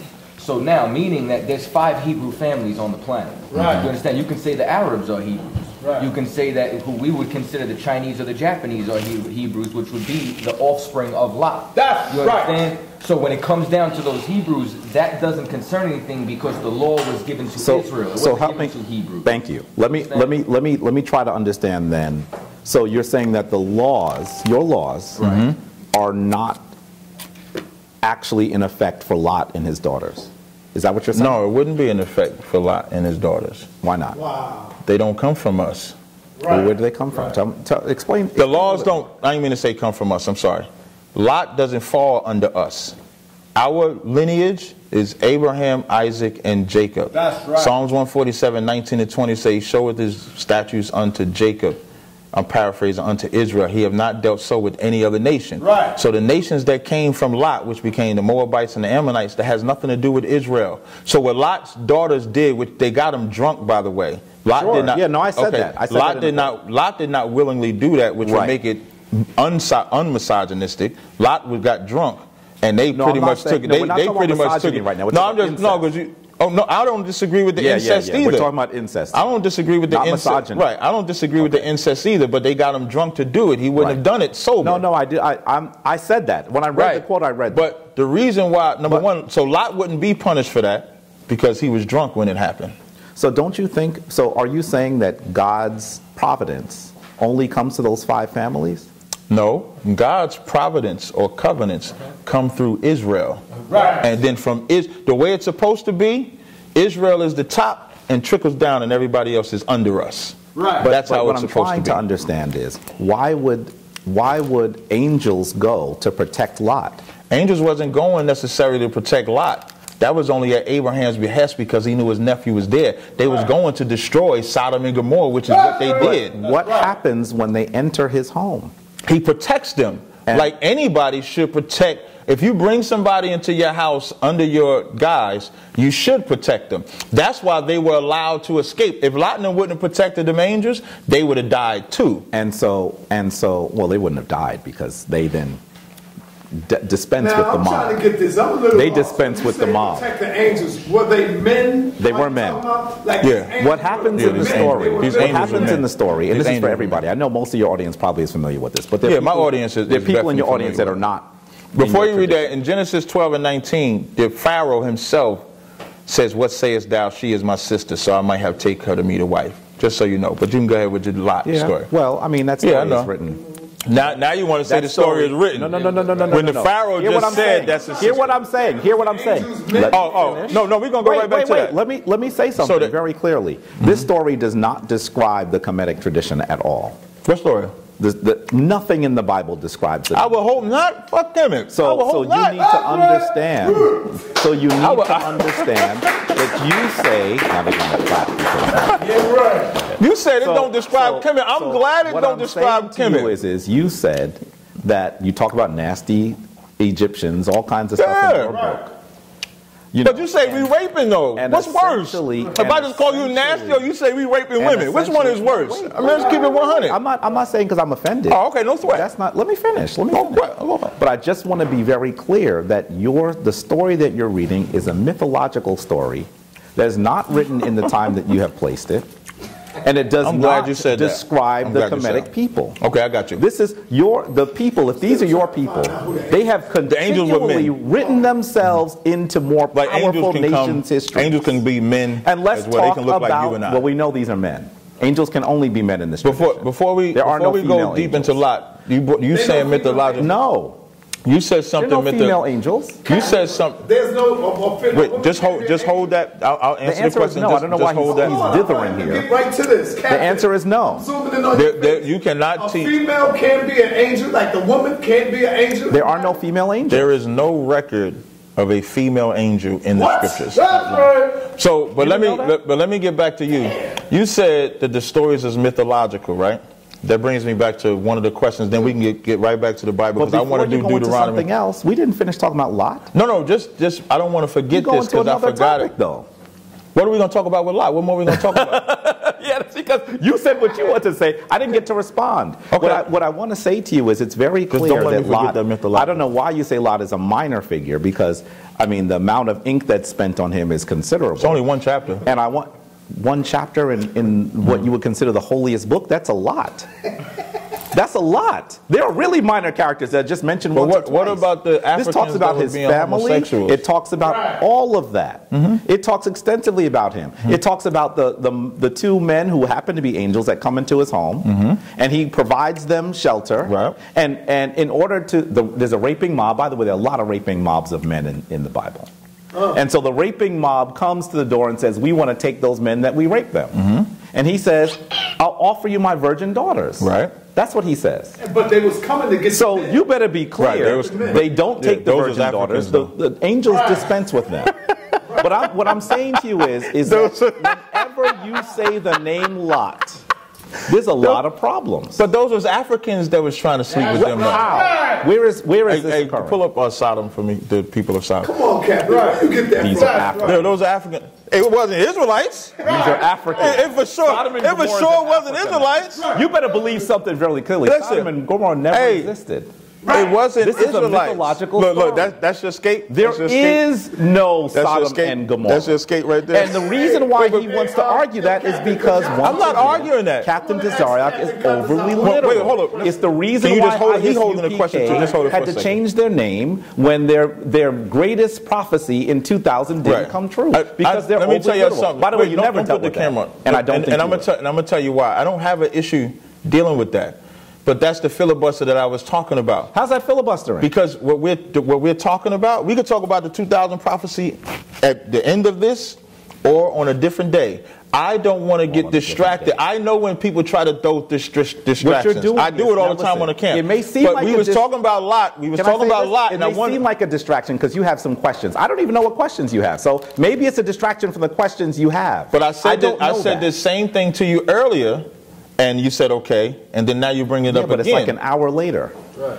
It's after 12 o'clock. Say it's an hour later, and we still haven't dealt with it. And just so you know, as far as why, okay, regardless of how you feel about our text, you understand me, it's been proven, even you said that your whole record is mythos, or whatever the case may be. I said my whole record is mythos? Whole record, but as far as all the you said it's mythological. Right. It's not literal. Right. It's not literal. All right, so back to my topic now. You understand, the scripture says what was written aforetime was written for all learning. Right. You understand? So now, when you have the record of Lot, one, the reason why it's bringing it is because Lot fathered two nations. So the Bible gives the history of the planet. You understand? It tells where every single race The Bible came. gives the history of the planet. Absolutely. That's what I'm trying to help you, which is why we can find out where the Arabs came from, where the Chinese and the Japanese came from, where the Africans came from, where the Caucasians came from. Let me say to you. I'm not done yet. So okay, on and so forth. So now, when you continue to take a look at that story, you also start to see that Sodom and Gomorrah was destroyed. You understand? Which is why even in the New Testament, when it makes reference to it, it was for an ensample, so that nobody would know whether, like you said, oh, there was that murderous, raping, what do you call it? Mob. You understand? Now, when you read even in the New Testament, it says that it was for an ensample that nobody should live that ungodly. You understand? To continue on from there, it says that that's why it was turned into ash. That it would be an ensample, so we would know we should not rape. We should not live in that condition. And if we were to be righteous, we would be sighing and crying in there, meaning, you understand, being vexed in the spirit like Lot was while he was living there. Which you can see today. One more point, it was because it also shows that the Most High is merciful, that he heard Abraham and even saved his nephew when the whole city should have been destroyed. That's the entire message of that chapter. So you want to know why there's so much? Because there's so much you can get from it. And, there is a lot you can get and that's a hell of a breakdown. And I think that it's really good. Let me respond. Now you're going to tag team. There wasn't really nothing to respond. I don't want to waste this much time on there is something to respond to. There's a lot to respond to. What? He's agreeing that there's a lot on Lot. Lot is not a minor character in the Bible. He wasn't talking about Lot. He was talking about Sodom and Gomorrah. If you look at his life, we mentioned Sodom and Gomorrah, all of it, you're going to see many things that are disturbing that occur there. And so now you want to describe him as a minor character. He is not a minor character. And let's go further. Just said the moral of that story is to not be a homosexual. Let me finish. And if you think the moral of the story is not to be a homosexual, maybe it is. I'm not going to even argue that. Right? Maybe it is. That's not my point. Right? What do they call people that do that today? Sodomites. My point is, I'm not even arguing sodomy. I'm not arguing that. But my point is that we have to be very Wait till we clear get to the last part. that even rape is in your text. Even rape. No, wait. And I know you would like to. It's punishable by death when you're raping another man's wife, because It's now you're punishable by taking death someone. when you raping, period. No. Absolutely. If she is betrothed, it is punishable by death. Okay, no sweat. If she is not, If she's not betrothed, it's not punishable you pay by for death. her, Okay. and she becomes your wife. Give me two. We're gonna deal with that in 5 minutes. I just got to ask you one question. Go ahead. You say that the ancient stories were mythological. I didn't say the ancient stories. I'm talking Much of the Bible. No, I'm not talking about Bible. I'm not even talking about. I want to talk about Kemet. That's why I'm saying ancient. I'm only talking about Kemet in this regard. So, like when we talk about Geb and Horus and all that, they were not. It was not literal. No, right? They were not. I don't believe that there's a dude walking around with a bird head. No. Okay. I don't. But what we do know is that statues are erected to them. What we do know is that there were ritual sacrifices done to them. We do know that, right? Yes. So, can you show me in an ancient text where they did not take it, where they took it mythological and not literal? I really wish that I knew you were going to ask that question. What I mean, and just so I could finish, Okay. What I mean by that is when somebody tell me something is mythological, and I'm already knowing it's not real. No. So although I'm gonna hear, right, I got you. So although I'm gonna hear stories about it, I know it's garbage. No, that's wrong. That's very wrong. So when you saying that's very wrong, and that's the reason why you were overly literal, because when you hear something is mythological, you hear that it's garbage. But no. What I'm saying is, no, I'm not saying. Well, yeah, I am saying. Yeah, you just said that. But what I'm saying by that is, you say that the ancient Kemet stories are mythological; they're not real. Well, but you can find. Let me make a distinction. Let me make a distinction. Sometimes I talk to you about history, right? You're not going to find Hatshepsut in some of the spiritual text, right? So sometimes I talk to you about history. No, she wasn't in the spiritual text. She's a literal person. And then you're not going to find King Tutankhamen, or King Tut as you like to call him, in the spiritual text. No, but I'm not. That's because not what he's a literal person. But so that's not what I'm talking about. Sometimes I talk to you about history, and sometimes I talk to you about the great spiritual. But what I'm talking about is, let's take Anubis for example. Anpu. I'll do that. Right. Let's take Anpu. There are a straight up belief in that. What do you mean straight up belief? They have tombs erected. They have mummified dogs that were sacrificed. What does that mean, tombs erected? What do you mean? Tombs, pyramids. I call them tombs. Pyramids. And in them pyramids, there's statues. They found 1 million mummified. They found 1 million mummified dogs. Now they might have exaggerated the number, but they found 1 million mummified dogs that were dedicated to Anpu. Sure. Right? Yep. So you're saying that it's mythological, but it seems like it was worship. You know what the challenge is? You know what the... Look, you finished? No. Oh, I'm sorry. You're saying that it's mythological, but that's worship. The pharaohs, not all of them, but the pharaohs, if they were dying, they would kill their servants. Now, not all of them, but they would kill their servants. You're adding something new that I got to respond to before you deal with the first one. But this is, if you would have interrupted me, this is all the same. It's not, because it's like, I'm giving you my premise. I got to respond to. No. You get that from Les Boy. Wow. No, I'm giving you. See, you look at it like layers, but what I'm trying to, I cannot present a valid argument of why I'm saying that they took it literal without showing you the things that they did that said it was literal, that shows that it was literal. That's my point. Well, let me. And because you keep interrupting me is why you think it's a point to point to point like I'm changing. If you'd have just let me talk, I would have said the reason how you know they took it in the literal sense is because you had some pharaohs that would kill their servants. You had statues that was erected to them. They believed in the afterlife. They believed that they would meet Anpu, meet him, weigh it out. They believed in that, unless you're going to show me on some ancient walls on Medu Neter where they did not believe in that. And if they did not believe in that, then they're no different than white people that created Santa Claus, got you celebrating Christmas. Can I show you a picture? Right.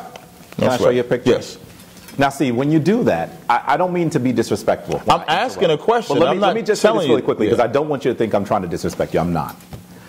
Sometimes when you do that, you layer like 4 or 5 thoughts that are incorrect. And because I am, as far as I know, someone that you would consider someone who has studied and practiced ancient Kemetic spirituality, and I know that it's not just a conversation between three brothers in front of the TV set watching a ball game, it is incumbent upon me to try to deal with each of them. And when you do that, then you say I'm filibustering. But the reality is you've layered 4 or 5 things on top of that I need to address. So it becomes difficult. All you got to do is just answer So let me say, I just want to explain to you why. I'm not trying to be disrespectful. It's hard. Now let me say something to you. Let me say something to you. No, he ain't got to. An idea is so much more powerful than an actual item. If you don't think that an idea is important... Sorry? I said Santa Claus is okay. Because the idea is from your tradition, not mine. Because the idea is important. So I want to be really clear that when you look at those little Chinese people that stood in front of tanks and said they were fighting for democracy, they didn't think there was a dude named democracy. Throwing a rock at a tank. You know how many people died? An idea is sometimes more powerful than an actual person. And so, because this is why I say you're overly literal. Because you said if they knew it was myth, they would know it wasn't real. No, but myth is more real than a person. Because a person lives and dies. They end. They have their end. Just let them. But myth actually occurs continually. So that myth is more important than history. And so just because you see mummified dogs, that doesn't mean that they thought that Anpu was a literal person. Right. Let me show you a picture. And maybe this will explain it to you.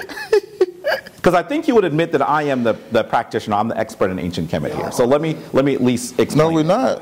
No, we I'm don't. not the expert in Kemet? No, I was talking to Shadnetta. He said we take it literal. Let me show you really quickly. Okay, now you've seen this image before, but perhaps no one has ever explained it to you.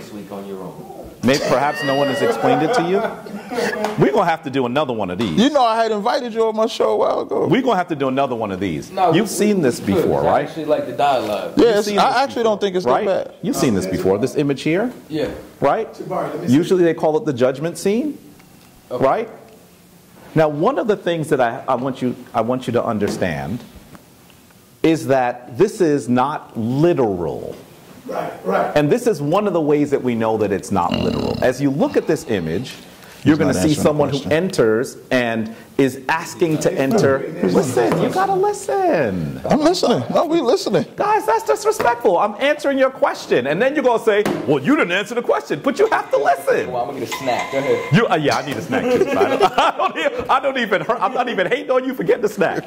So look, so if you look at this, you see him enter, and he's trying to enter into heaven, right? Right? Yeah, heaven. Now, the people that are here, the Neteru, some of them say, Neteru, not Heru. Neteru. Yeah. Necheru, or Netchers, right? The divine forces. Okay. Some of them say that he should go into heaven, and some of them say he shouldn't go in heaven. It's tied. So then he has to have his heart weighed. And when his heart is weighed, it actually is, he is vindicated. He becomes what we call Makeru, true of voice. And so then when he comes here, if you can read the glyphs, guess what they call him? He becomes a Sar. So that is why we know that a Sar is not a literal person if all of us can be a Sar. So we're talking about a spiritual concept of one who is Makeru, true of voice, one that is justified, who is righteous, who has balanced the scales. So this is just a simple way to show you that this is not a literal story. But they literally mummified dogs. Absolutely they did.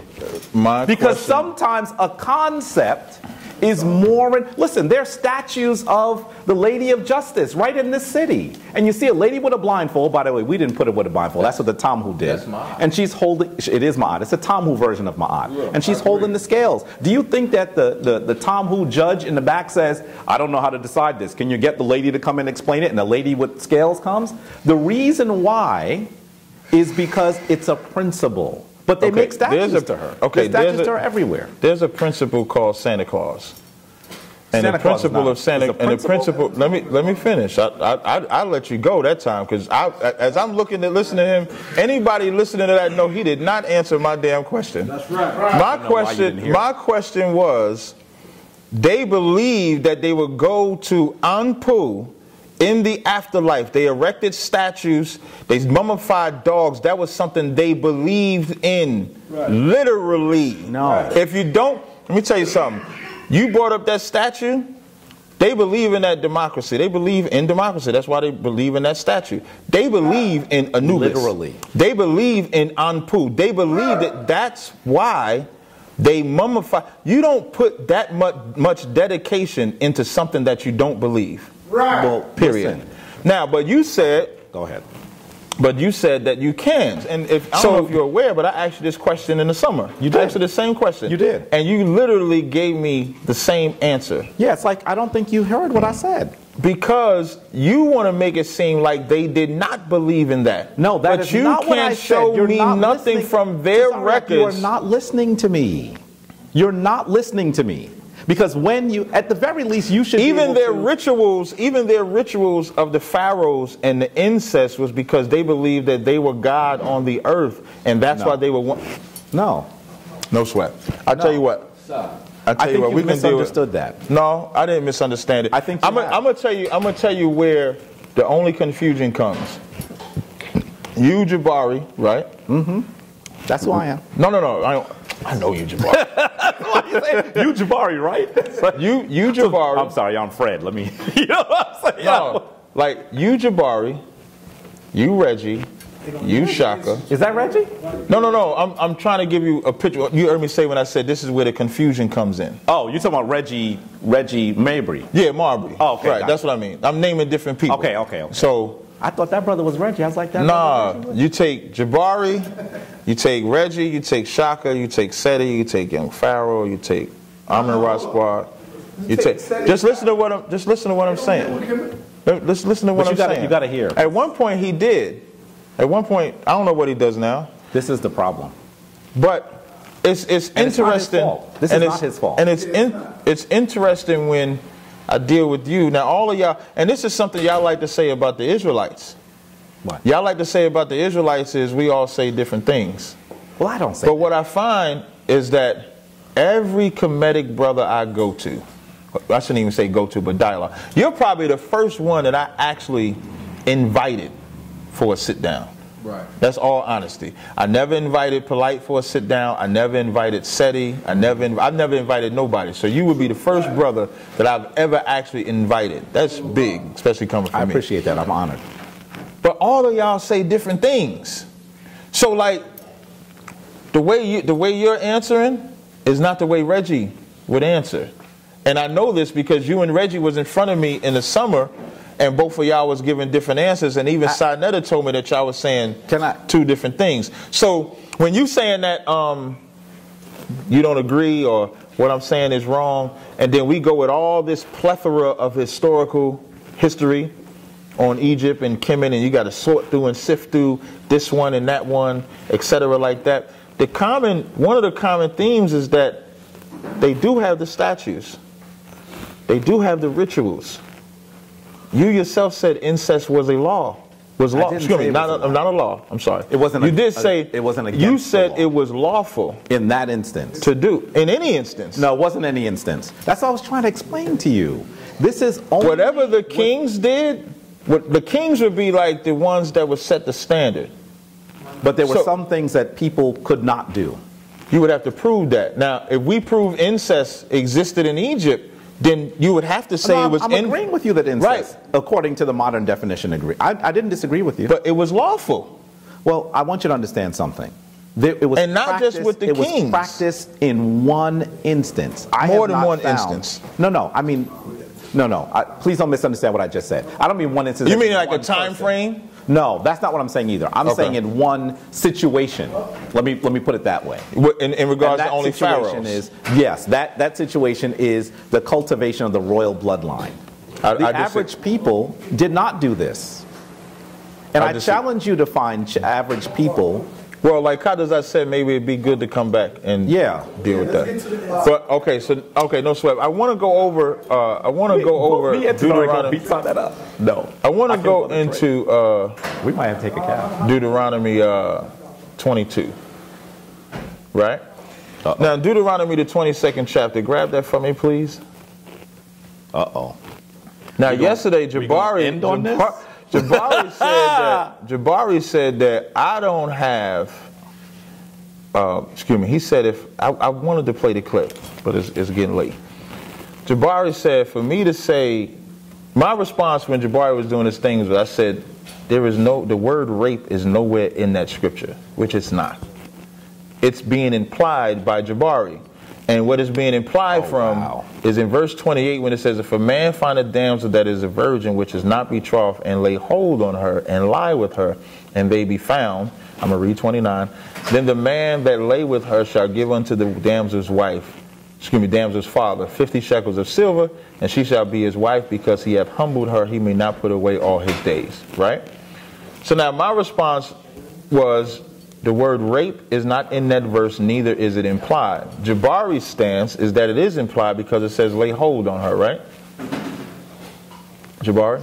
You want me to answer? Yeah, you're saying I don't think it's implied simply because it says lay hold on her. Okay. I think it's implied because of the context of the preceding passage, which deals with, so essentially the way that it works is one of them deals with women who are betrothed and one of them deals with women who are not betrothed. And so because the first one shows force, the second one has to show force. Is that safe to say? I think that we're both talking about women being taken without their permission. Right, that's what I'm saying. So because I think the first one shows force, the second one shows force, right? I think that that's what they're talking about here. Okay.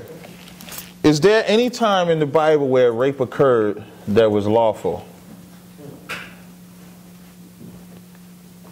I think there are several times that it occurs, but you've already explained some of them away. I don't agree that a with rape. your No, I'm gonna ask my question again. I mean, listen. No, I talked to you about Lot and his daughters. I mean, I don't know if that's not rape to you. Okay, that's rape of a man. Sounds like rape that would be drunken rape of a man. That's not my question. But that is not my question. Well, so that's why I'm saying my question again is: has there been any rape of a woman in the Bible that is lawful? Yes. Which one? The same one in the passage that you're describing. I don't know why you're. So you're saying only Deuteronomy. Wait. I'm just. We read Deuteronomy 22 and 28, and we gave the premise. Your premise is because the verse above talks about a woman being forced.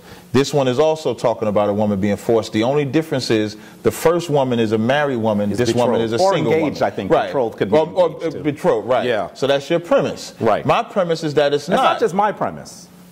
You know that there are a lot of people who, I mean, there are a lot of folks there's a lot of people that don't know the Bible. That's why they're not in here. Okay. Including yourself. Okay, that's fair. Right. So now, my question to you first is there any rape of a woman in the Bible that was lawful? What I mean by lawful, meaning there was a punishment or some type of act or war that came after that. Is there any act of rape in the Bible that was allowed to happen? Brother, I mean, this is the law. Deuteronomy. Outside of this, before what I'm saying, like an event that took place where they raped a woman and it was allowed to just go scot-free. There were a number of times that women have been taken against their will, and this is what I don't want to do. This is what I don't want to do. What I don't want to do is I don't want to go through each instance. I just want one. No, but here's the deal, because you're going to disagree with me, and I know you. All I need is one instance. What I want us to do. I'm gonna give an instance when it wasn't lawful.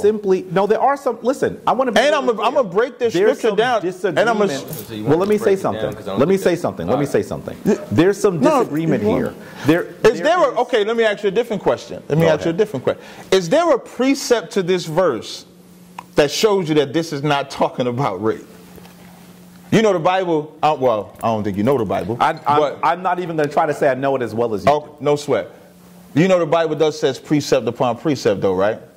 So when you see one verse, one location, you can find a verse in another location talking about the same thing. Let me be really clear. I'm going to see if I can find some of the passages that I put in. Okay, but I'm asking you a question. Go ahead. Is there a precept in the Bible that can explain what this verse is talking about? Like, is there another point in the Bible that can tell, that goes right along with this verse? I don't know.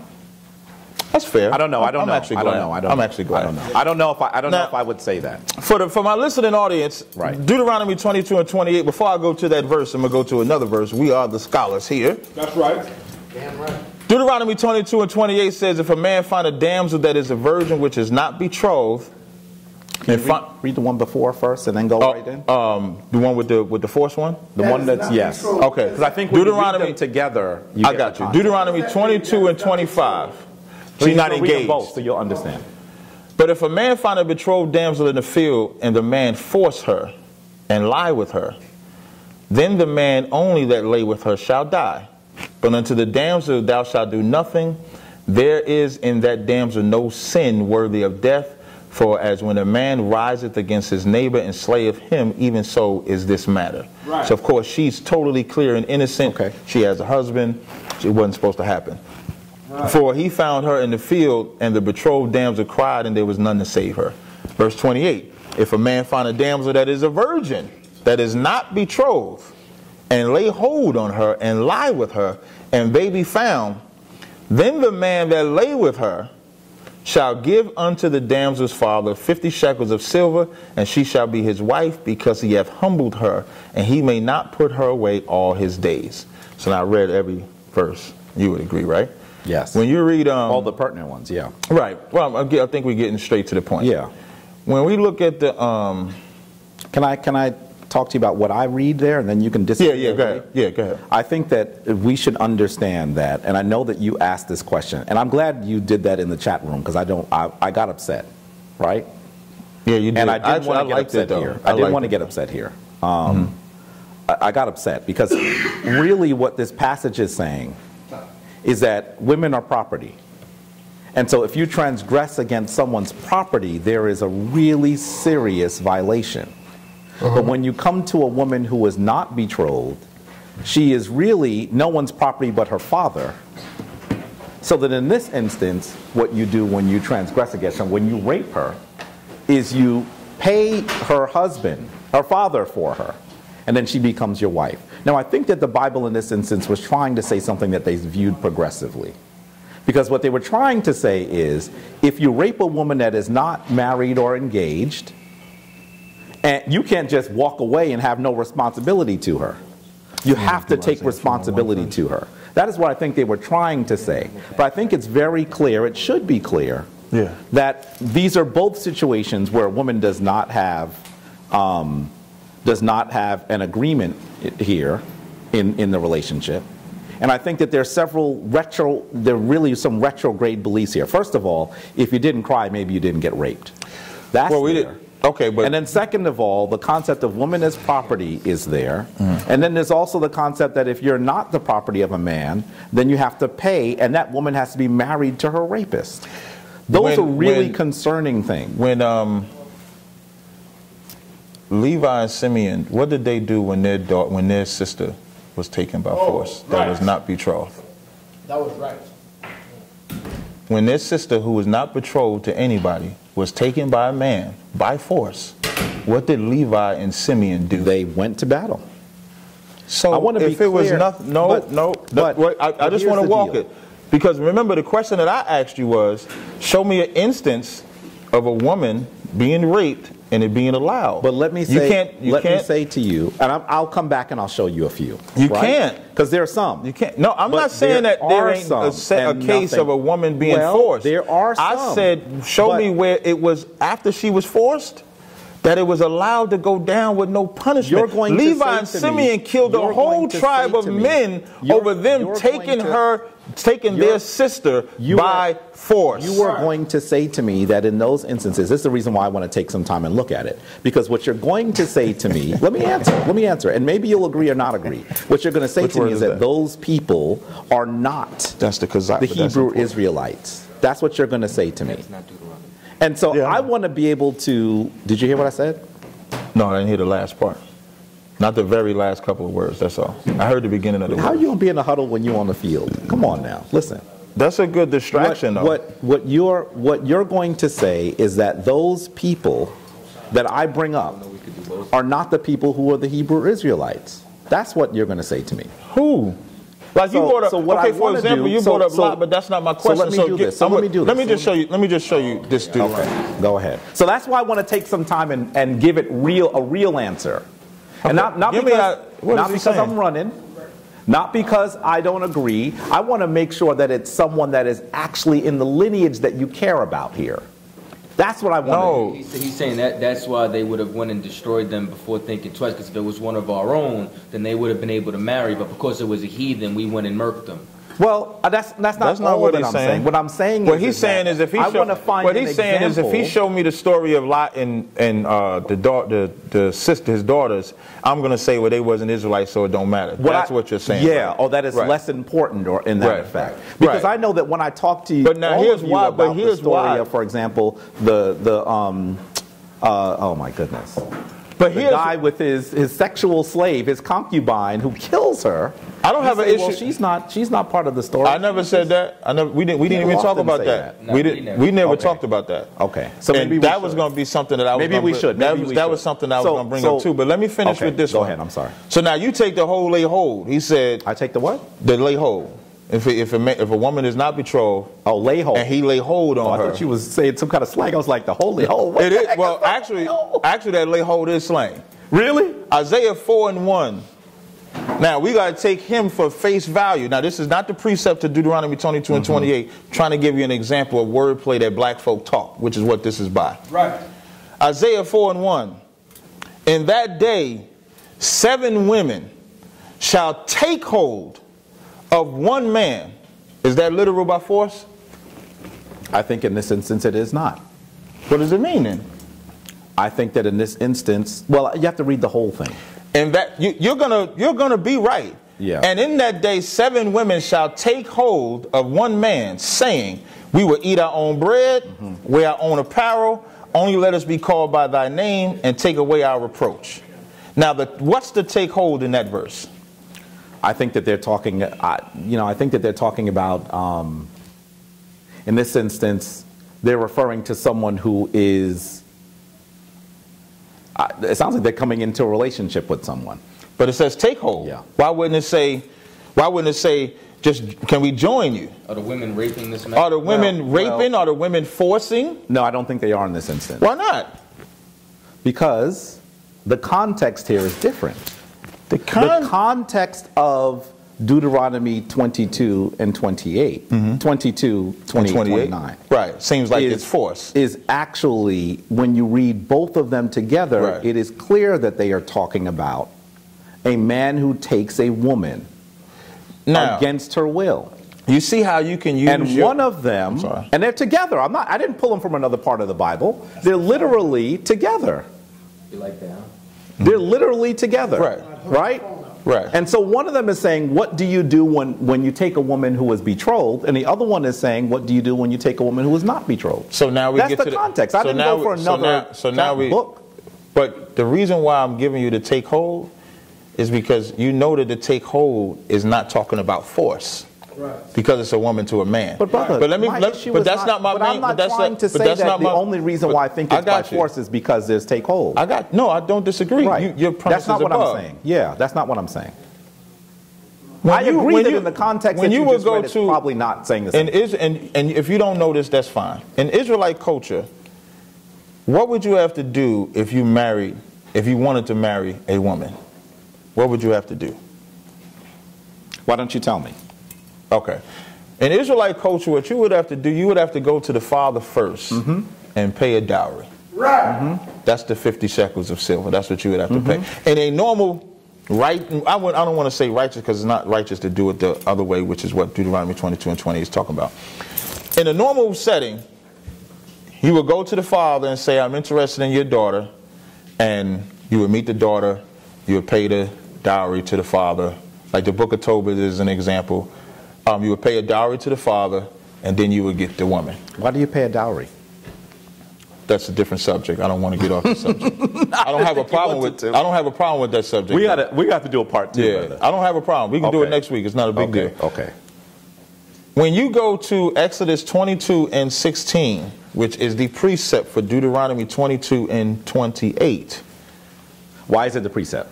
I'm going to read because it's the same exact thing. Okay. Exodus 22 and 16 says, "And if a maid entice a maid that is not betrothed, and lie with her, he shall surely endow her to be his wife." That's what Deuteronomy 22 and 28 is talking about. It's not talking about taking a woman by But brother, force. wait a minute. Wait. Listen, you're he's talking about. Yeah, no, I'm aware of Exodus saying the same thing, but I still wait. He said I'm aware of Exodus saying the same thing. You heard what he said? Let me respond.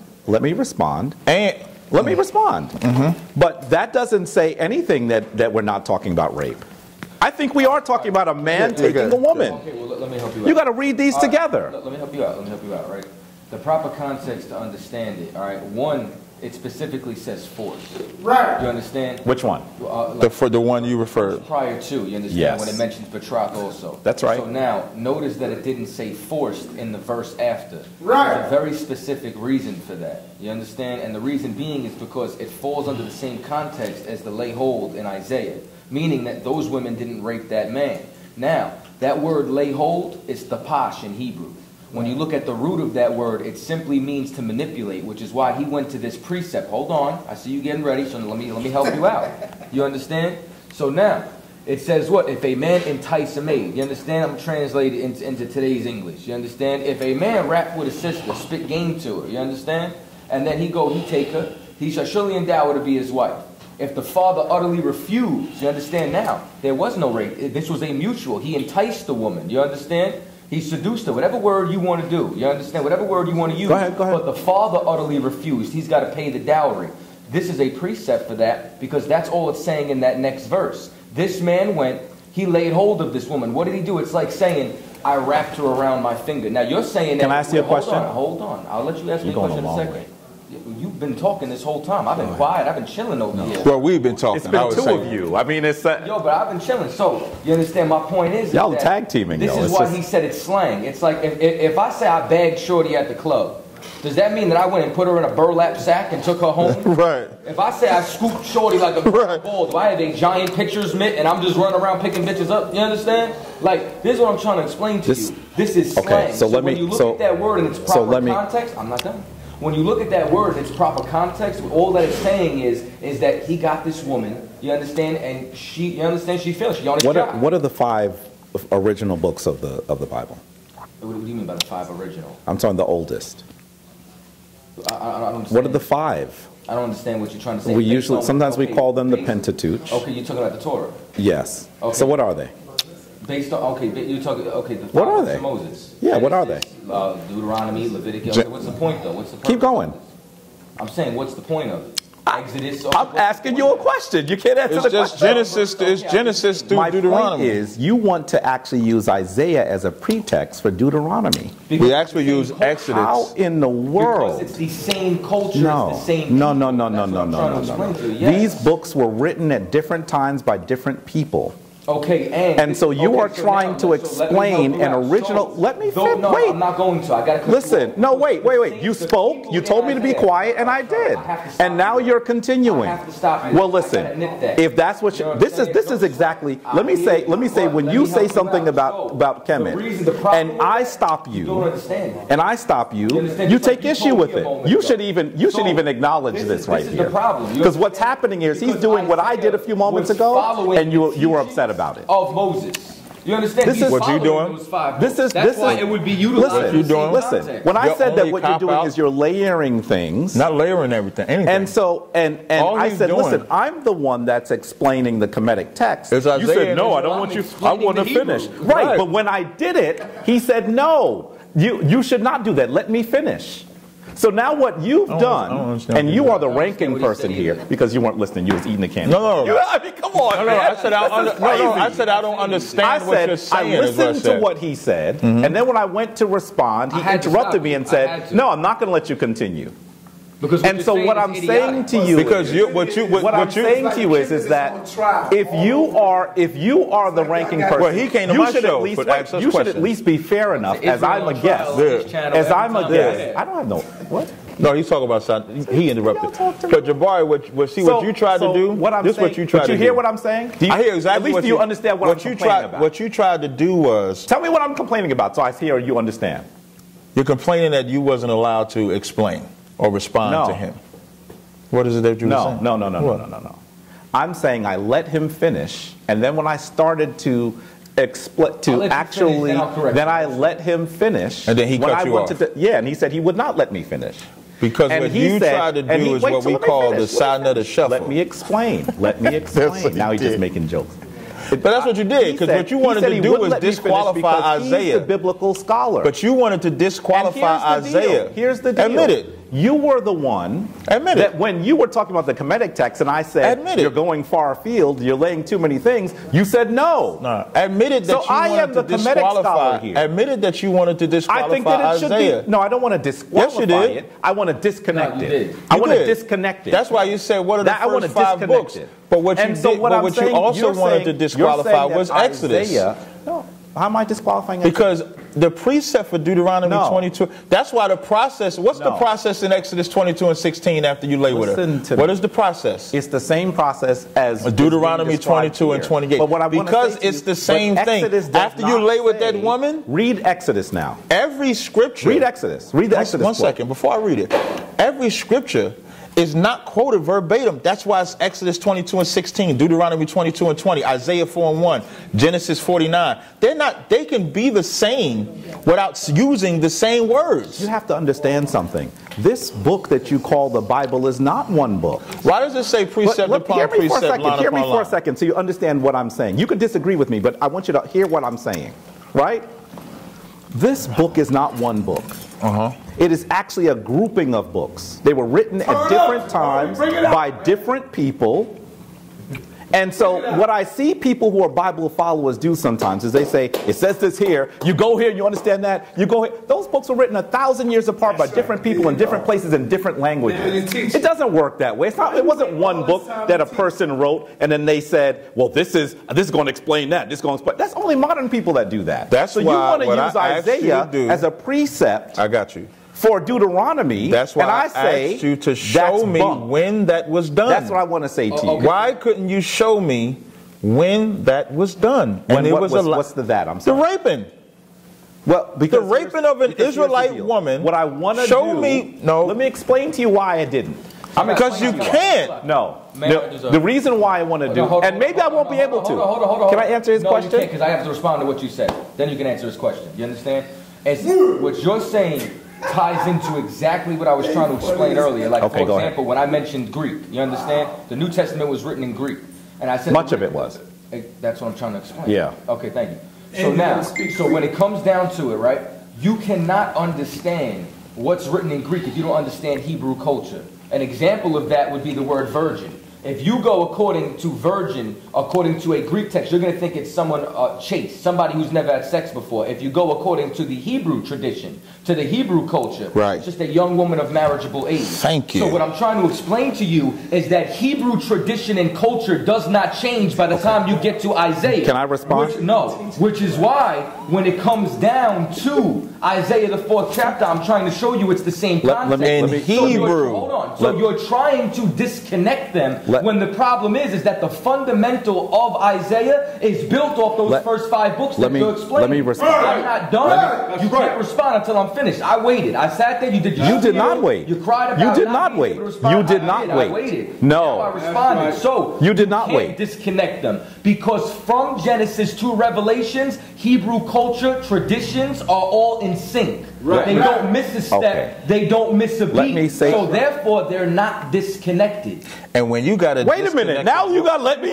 You see what y'all are doing? I'm only gonna take 30 seconds. Listen, I swear, only 30 seconds. That's all I want to say. When you have to disconnect the book from the scriptures, it shows that you lost. If you're not going to allow me to respond, that's all I said. That's all I wanted to say. Like we're in court. That's all I wanted to say. I'm talking to the show is called Cross the Line. But there's no line. Where's the line? You got. All I said was when the only thing that you can do is disconnect the book of the Bible because it cut you. That's the proof you lost. Listen, as I'm a guest, I would expect that you would at least afford me some respect and courtesy, and that's not what I'm getting right now. Because what you're doing is one of you speaks, and when I wait, then the other one speaks. And you got to wait again. Sounds like cross the line. And so what you're saying is, this is not how I treated you when you were in my shrine. This is not how I wasn't in a debate. I was not debating at your house. It doesn't matter whether you I thought this wasn't a debate. It's not. So it's why my you bring show. Up a debate? Because you said when I came to your house. Turf. When you came to my turf and you wanted to say something, we let you say something unmolested. We disagreed with you afterward. But what I'm saying to you is, if this is the manner, but when all you want to do is tell me my book, what you ran to is why you started getting interrupted. Possible. You do realize that, right? But if you're going to interrupt someone just because you disagree with them, then you're never going to let me speak. The argument that you're giving is corrupt. It is absolutely the argument that you're giving is corrupt. Supported that you disagree with me. But what you disagree with me? We asked what has happened several times is, and this is what happens. I wish that I know the family can see this. One of you will talk, the other one will take a break and eat, and then when the other one's finished, the other one talks, and the other one takes a break and eats. So you know what the problem is? No. We have to talk about the process. Look at him. So what happens here is... that's all filibuster, because you can't answer. All you got to do is answer the question. The process. All you got to do is answer. And so, I've already said to you that if you want me to find a passage where it occurs, I am happy to do that. And if I cannot find one, I'll tell you I can't find one. But the reason why I want to go back and do it is because I want to really find those that fit your parameters. I'm looking at them. I want you to find them that fit the parameters. This is disrespectful. This is disrespectful. I just want my question answered. I already told you I'm not going to answer it tonight. Okay, and the reason why I'm not going to answer it tonight, I said that because I want to actually give it the respect and the study that it's due. It's a good question. And you know what? I respect that. But here's the part that I don't really respect. Go ahead. Is when we show you that it's not rape. I would think that if you show me something correcting Kemet, like let's say I brought out the Gab thing with the raping of his mother, right? So now on the premise, because you said you ain't seen that part in history, I could go parade around and say that the rape was legit. Just because you ain't seen it, and this is what I have in front of me. Now let's say if you show me the evidence that maybe I misread or maybe the information was wrong, should I then say, no, it's not wrong because you got to discredit this? Or should it be good that your culture does not condone rape? What you did was I'm pretty sure everybody can keep up with what I'm saying. What you did was when we showed you with two scriptures, that Deuteronomy 22 and 28, when you see a single woman that is not talking about rape, the brother gave you the Hebrew word for it, we gave you two precepts for it. You would think that it's good that the Bible doesn't condone rape. Even when I asked you to show me where a rape was allowed in the scriptures, and you said you don't know if it's there, you would have to go back and look at it. So if we're showing you that that's not rape, that should be something that say, okay, we can scratch that off the table. Let me say this what you would rather do is let rape stand. Can I say this? Listen, yesterday when you went on your rant, I'm going to go on my rant right now. Go ahead.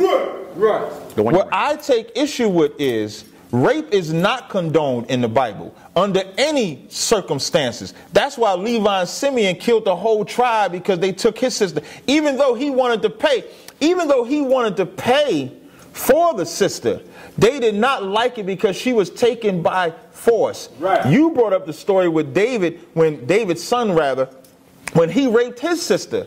That was punished. There ain't no rape that has taken place in the Bible that has been allowed. But showing me something that you say is in the law. If we correct you, You should be willing to say, I stand corrected. Just like if you correct me on Kemet, I should be willing to say, I stand corrected. What you would rather do is call us rapists, and I take issue with that. No. If you tell me my Bible says you can rape, you're telling me I'm a rapist because I believe every single thing in the Bible, and I'm not allowing that. I know, listen, you have heard me say on many occasions that I think that you are an honorable. I'm not talking about me. I'm talking about the Bible. Let me finish. I do not believe that you condone, engage, or are rape adjacent. I don't care about that. I don't care about that. What I am saying my Bible does not condone rape. Let me finish. I let you finish, right? I didn't interrupt because I really didn't. But you're not hitting what I'm saying. I did hear what you said. If you heard what I'm saying, I did hear what you said. Then you would have at least said, let me go look at the scriptures that you said. I did say, let me go look at the scriptures. No, you said, let me go find a story. I said, let me find a story. But you said Isaiah is not connected with the Torah. You said that too. I did say that, but let me make this point, and then I'll go to that point. Mm-hmm. This point is, I want to actually, you made a good point. And I said this. I want to go back and give the kind of study that is due to your question. Because I don't want to just say this is what I think it is and not study the verses. And that's why I said this will need to be a part 2. Now, I do believe that if you read these sections of Deuteronomy together, it is evident, clear, absolutely crystal to me that they are referring to rape when someone is betrothed and rape when someone is not betrothed. That is what I said. Right, so, and that's what I take issue. Even after we explained it to you. Let me finish. I know that you disagree with that. And you know what? I expect you to disagree with that. That's because I said you're an honorable person. So even has nothing to do with my honor. Even if it was there. Let me tell you something. If it said it in there, I would have to accept it. If it meant raping, you would disagree with it. No. And I know that about you. Because if someone wrote on one of your daughters, there would be smoke in the city. And you believe it or not, if you called Jabari, me and my followers would be there with you. And I know that about you. That's why I know. Wait, so let me say this. That's why I know that you interpret it differently. I know you do. I'm not interpreting it differently. Well, listen. I'll tell you, you would have a better argument. You would have a better argument if this verse stood by itself. And I want you. But the verse don't stand by itself. Two verses together to Tazaryach. No, you're putting two verses together. Listen, I am not the only one that interprets it this way. You ain't the only one that don't know the Bible either, though. I'm very clear with you on something else. I did a whole presentation on misogyny in the Bible. The only part that you would like to disagree with is rape. There are many other things that I said. That whole presentation was over an hour. Mm-hmm. And the only one that you'll disagree with is rape. I would probably disagree with all of it. I would probably disagree with all of it. I would disagree with all of it. If this is the only piece that I said, if this stood by itself, I would possibly say, well, maybe I'm reading something incorrect. But the reality is the Bible does have a problem with misogyny.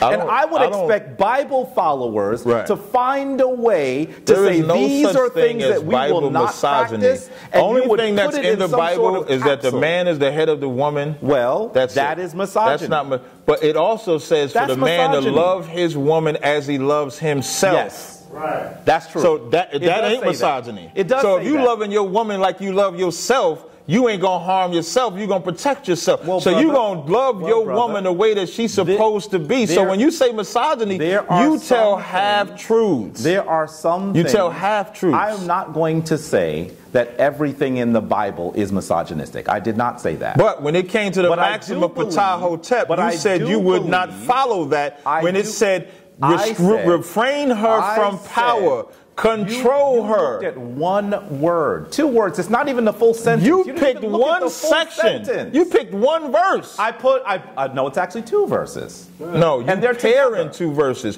One is they're clearly next to each other. No, they're not. The one is okay, clearly wait a minute. rape. Which 2 verses am I talking about? You're talking about verse 25 and 26. So it's 2. You said they're not together. And I'm talking about verse 28. That's what I'm talking about.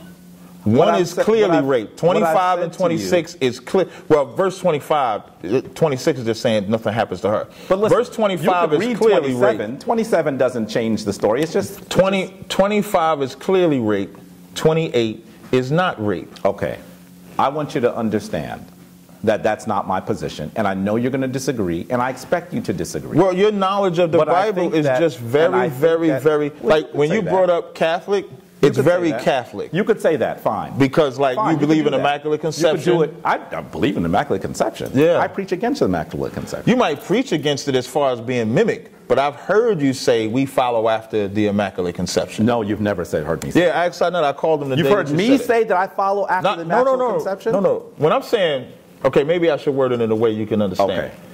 You believe that we believe that. In Immaculate Conception? Yeah. Yeah. You believe that we believe in a virgin birth. You have to understand something else.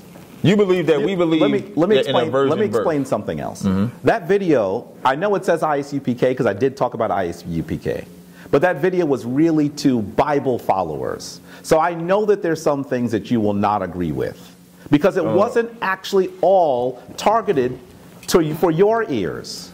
There are I didn't take it. Yeah, I don't think I've taken anything that you said as a personal thing, even when you mention my name. Personal. I don't mean personal. No, because like you saying how you say like it wasn't all about ISUPK. I don't look at your work and say, oh, this is about. I don't do that. But I'm talking about even that video. Okay. There's some things that I said that I do not believe that you'll agree with. But there are some things that I believe they're really for Bible followers in general.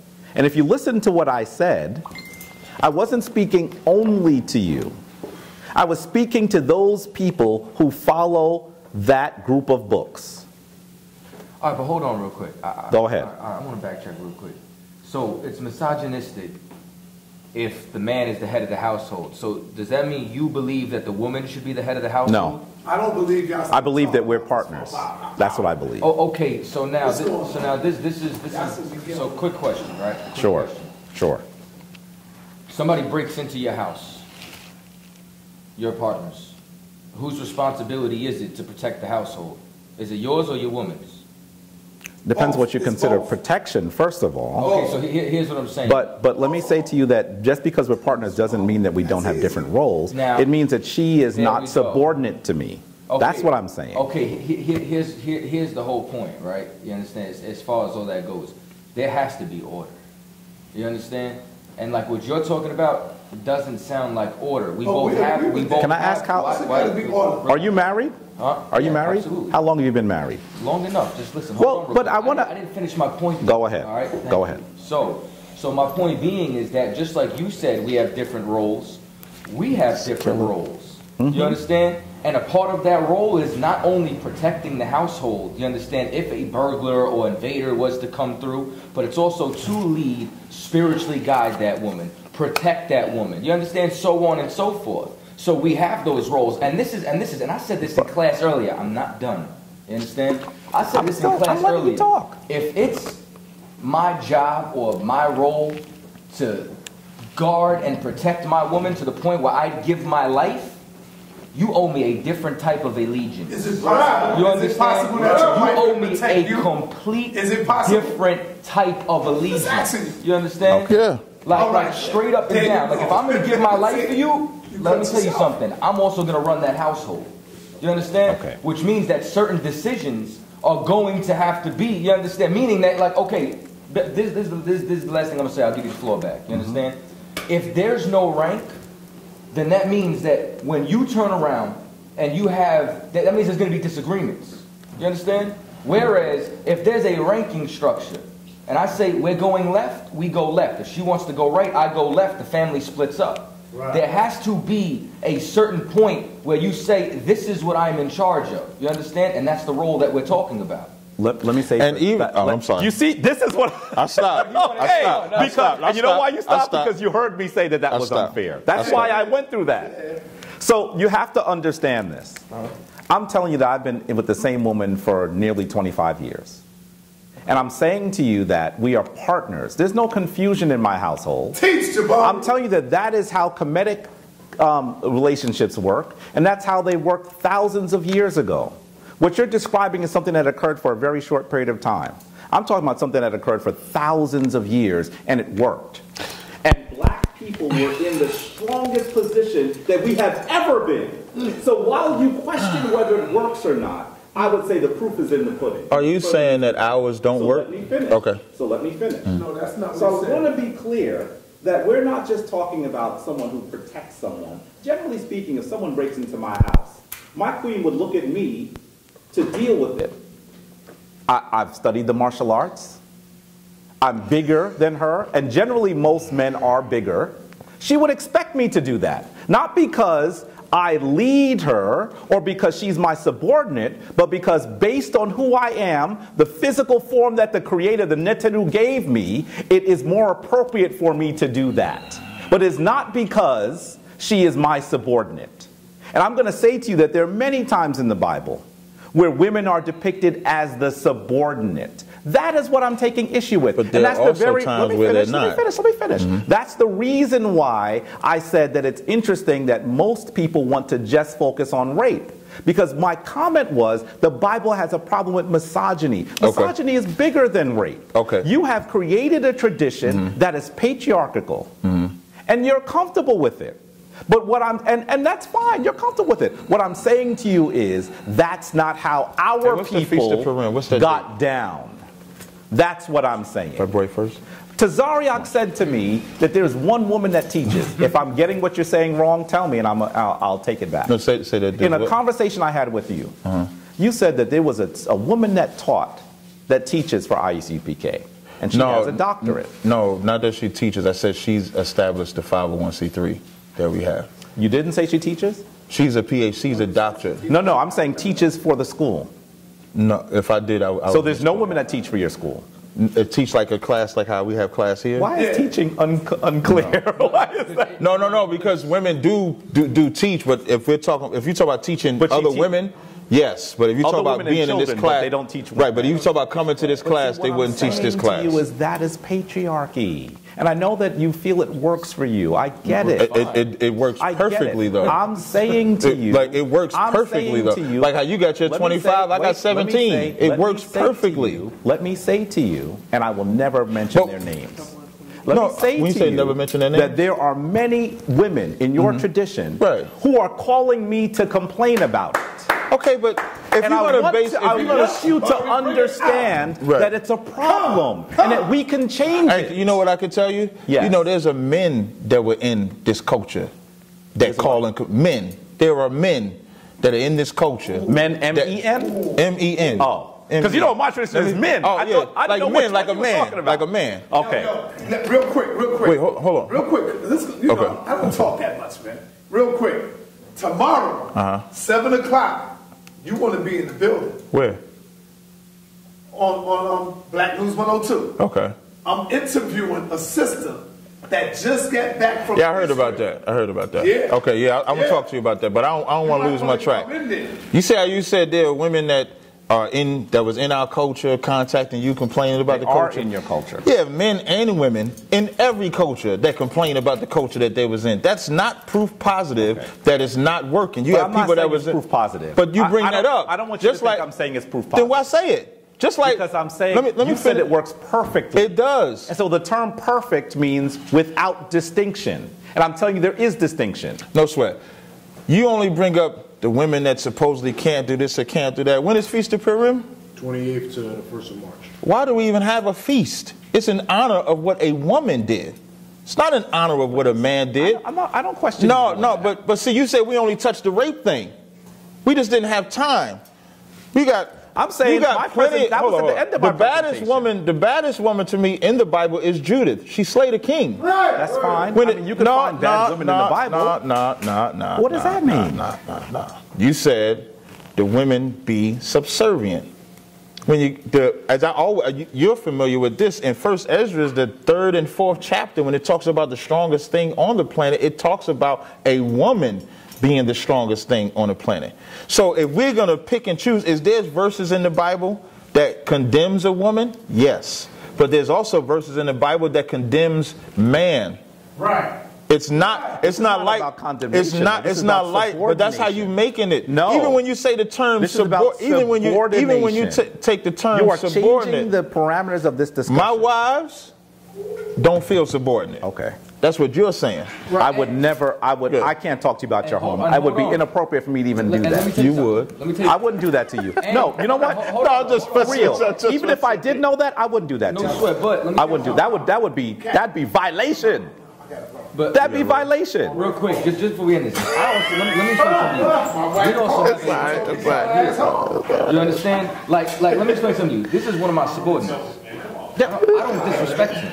You understand? Let me explain something to you. I'm his subordinate. He don't disrespect me. But Caataza. Now, hold on. Now, let me explain something to you. Things function properly with a rank and order system. You understand? And just because he outranks me doesn't mean me and him don't consult with one another. The same way, myself and my wife, who is my subordinate, who she knows she should follow me. Damn right. You understand? We still consult with each other. And if she has an idea or something she wants to do, we work it out. Yeah, but I would assume that Captain got this rank that is higher than yours because of the work that he puts in. You are saying that women get a lower rank strictly based on an X chromosome, based on how they were born, and they can never rise above it. This is not the same thing as talking about a rank in your tradition. Hold on though. Now, do you see the difference? I do. Okay. Now, just because you understand, once again, that it doesn't mean that a woman can't have a glorious or honorable position inside our culture or society. It just can't be above a man. Understand? No, it can't. Yeah, that's what I'm saying. And you understand now? That's what I'm saying. Because when it comes down to a man, once again, sound like a white man teaching to me, brother. And a prophetess. You understand? Like, Jabari, she sound Eurocentric? Hold on. She counseled men. She gave advice. Just like a mother can give good advice. You understand? They are very I got you on camera saying you the head of your household. Don't get it twisted. And isn't it a shame that you have wise women, but they are only subordinate to you? That's the same thing we saying. Did you hear my question? Well, they should, just like my children. Hold up. Wait. Everybody just pause for 1 second. Did you hear what he said? What did he say? You said they were great, wise women. And I said, then isn't it a shame that they are always subordinate to you? And you said, no. No, that is not what you said. You said as well they should. Yeah, that's right. Come on, man. Okay, but wait, 1 second. But when you say subordinate, that's not an issue. But when you see the problem. But when you saying subordinate, when you saying subordinate to men, you know every woman is not subordinate to all men. We're only talking about in a relationship. We're talking about my wives or his wife. I don't rule his wife. Of course you don't. Because you know why? That's you would have to deal with him. Woman. But that's his woman. His property. But if I'm not, Sanetta, if I'm not mistaken, who's the head of your household? Saying. This is like a drug addict. I need everybody to stop. Saying, I like the chronic. Jabari, I'm like, Jabari. Don't you see it's killing you? Wait, hold up. Hey, Jabari, chronic is good. Stop. I'm like, don't you see what's happening? Just stop for 1 second. Sanetta, who's the head of your household? And I got you on camera. Of course, I am the head, and my wife also. That's not what you on camera saying. He said, I know I'm the head of my household. Okay, so what's the difference between Sanetta saying he's the head of his household and the scripture saying the man is the head of the household? There is no difference. There ain't no difference. Because if my wife come in with a better idea than my wife can do the same exact, and my wife can do the same exact thing. She can come with a better idea than mine, and her idea will rule over mine. In the comedic, listen. But you do too, Captain Tazaryach. If you listen, Sanetta just said what we do. You just said what we do. Sanetta just said. Sanetta just said what we do. Listen. And with that, just as you're a captain, I'm a comedic. He will make that ultimate decision. So we need to at least wrap it. You know, it's just like. But you just said what we said. Did y'all get Sanetta on camera before you end? Did you get him on camera? It's not a conflict. Wait. I need to say before you end. I want to say I thank you for welcoming me here. Oh, don't sweat. Yeah, like hold up. Yeah, is it still on? You click on Facebook? I wanted you to hear. All right, put it back on. Because I think I'm talking about the whole family. Because sometimes they think that because we disagree so vehemently, that we can't be brothers and sit and talk. And I think that the community, you know why? Community needs to she hear wants us you to be the wife because she. Excuse me. You hear what I'm saying? Because you are the man. That's why. But he's the man too. Listen, Jabari don't have children. If he had children, believe me, he would be making an ultimate. Jabari, you do realize he's just saying the same thing we say, right? You have to understand something. Do you realize that? I am a comedic high priest.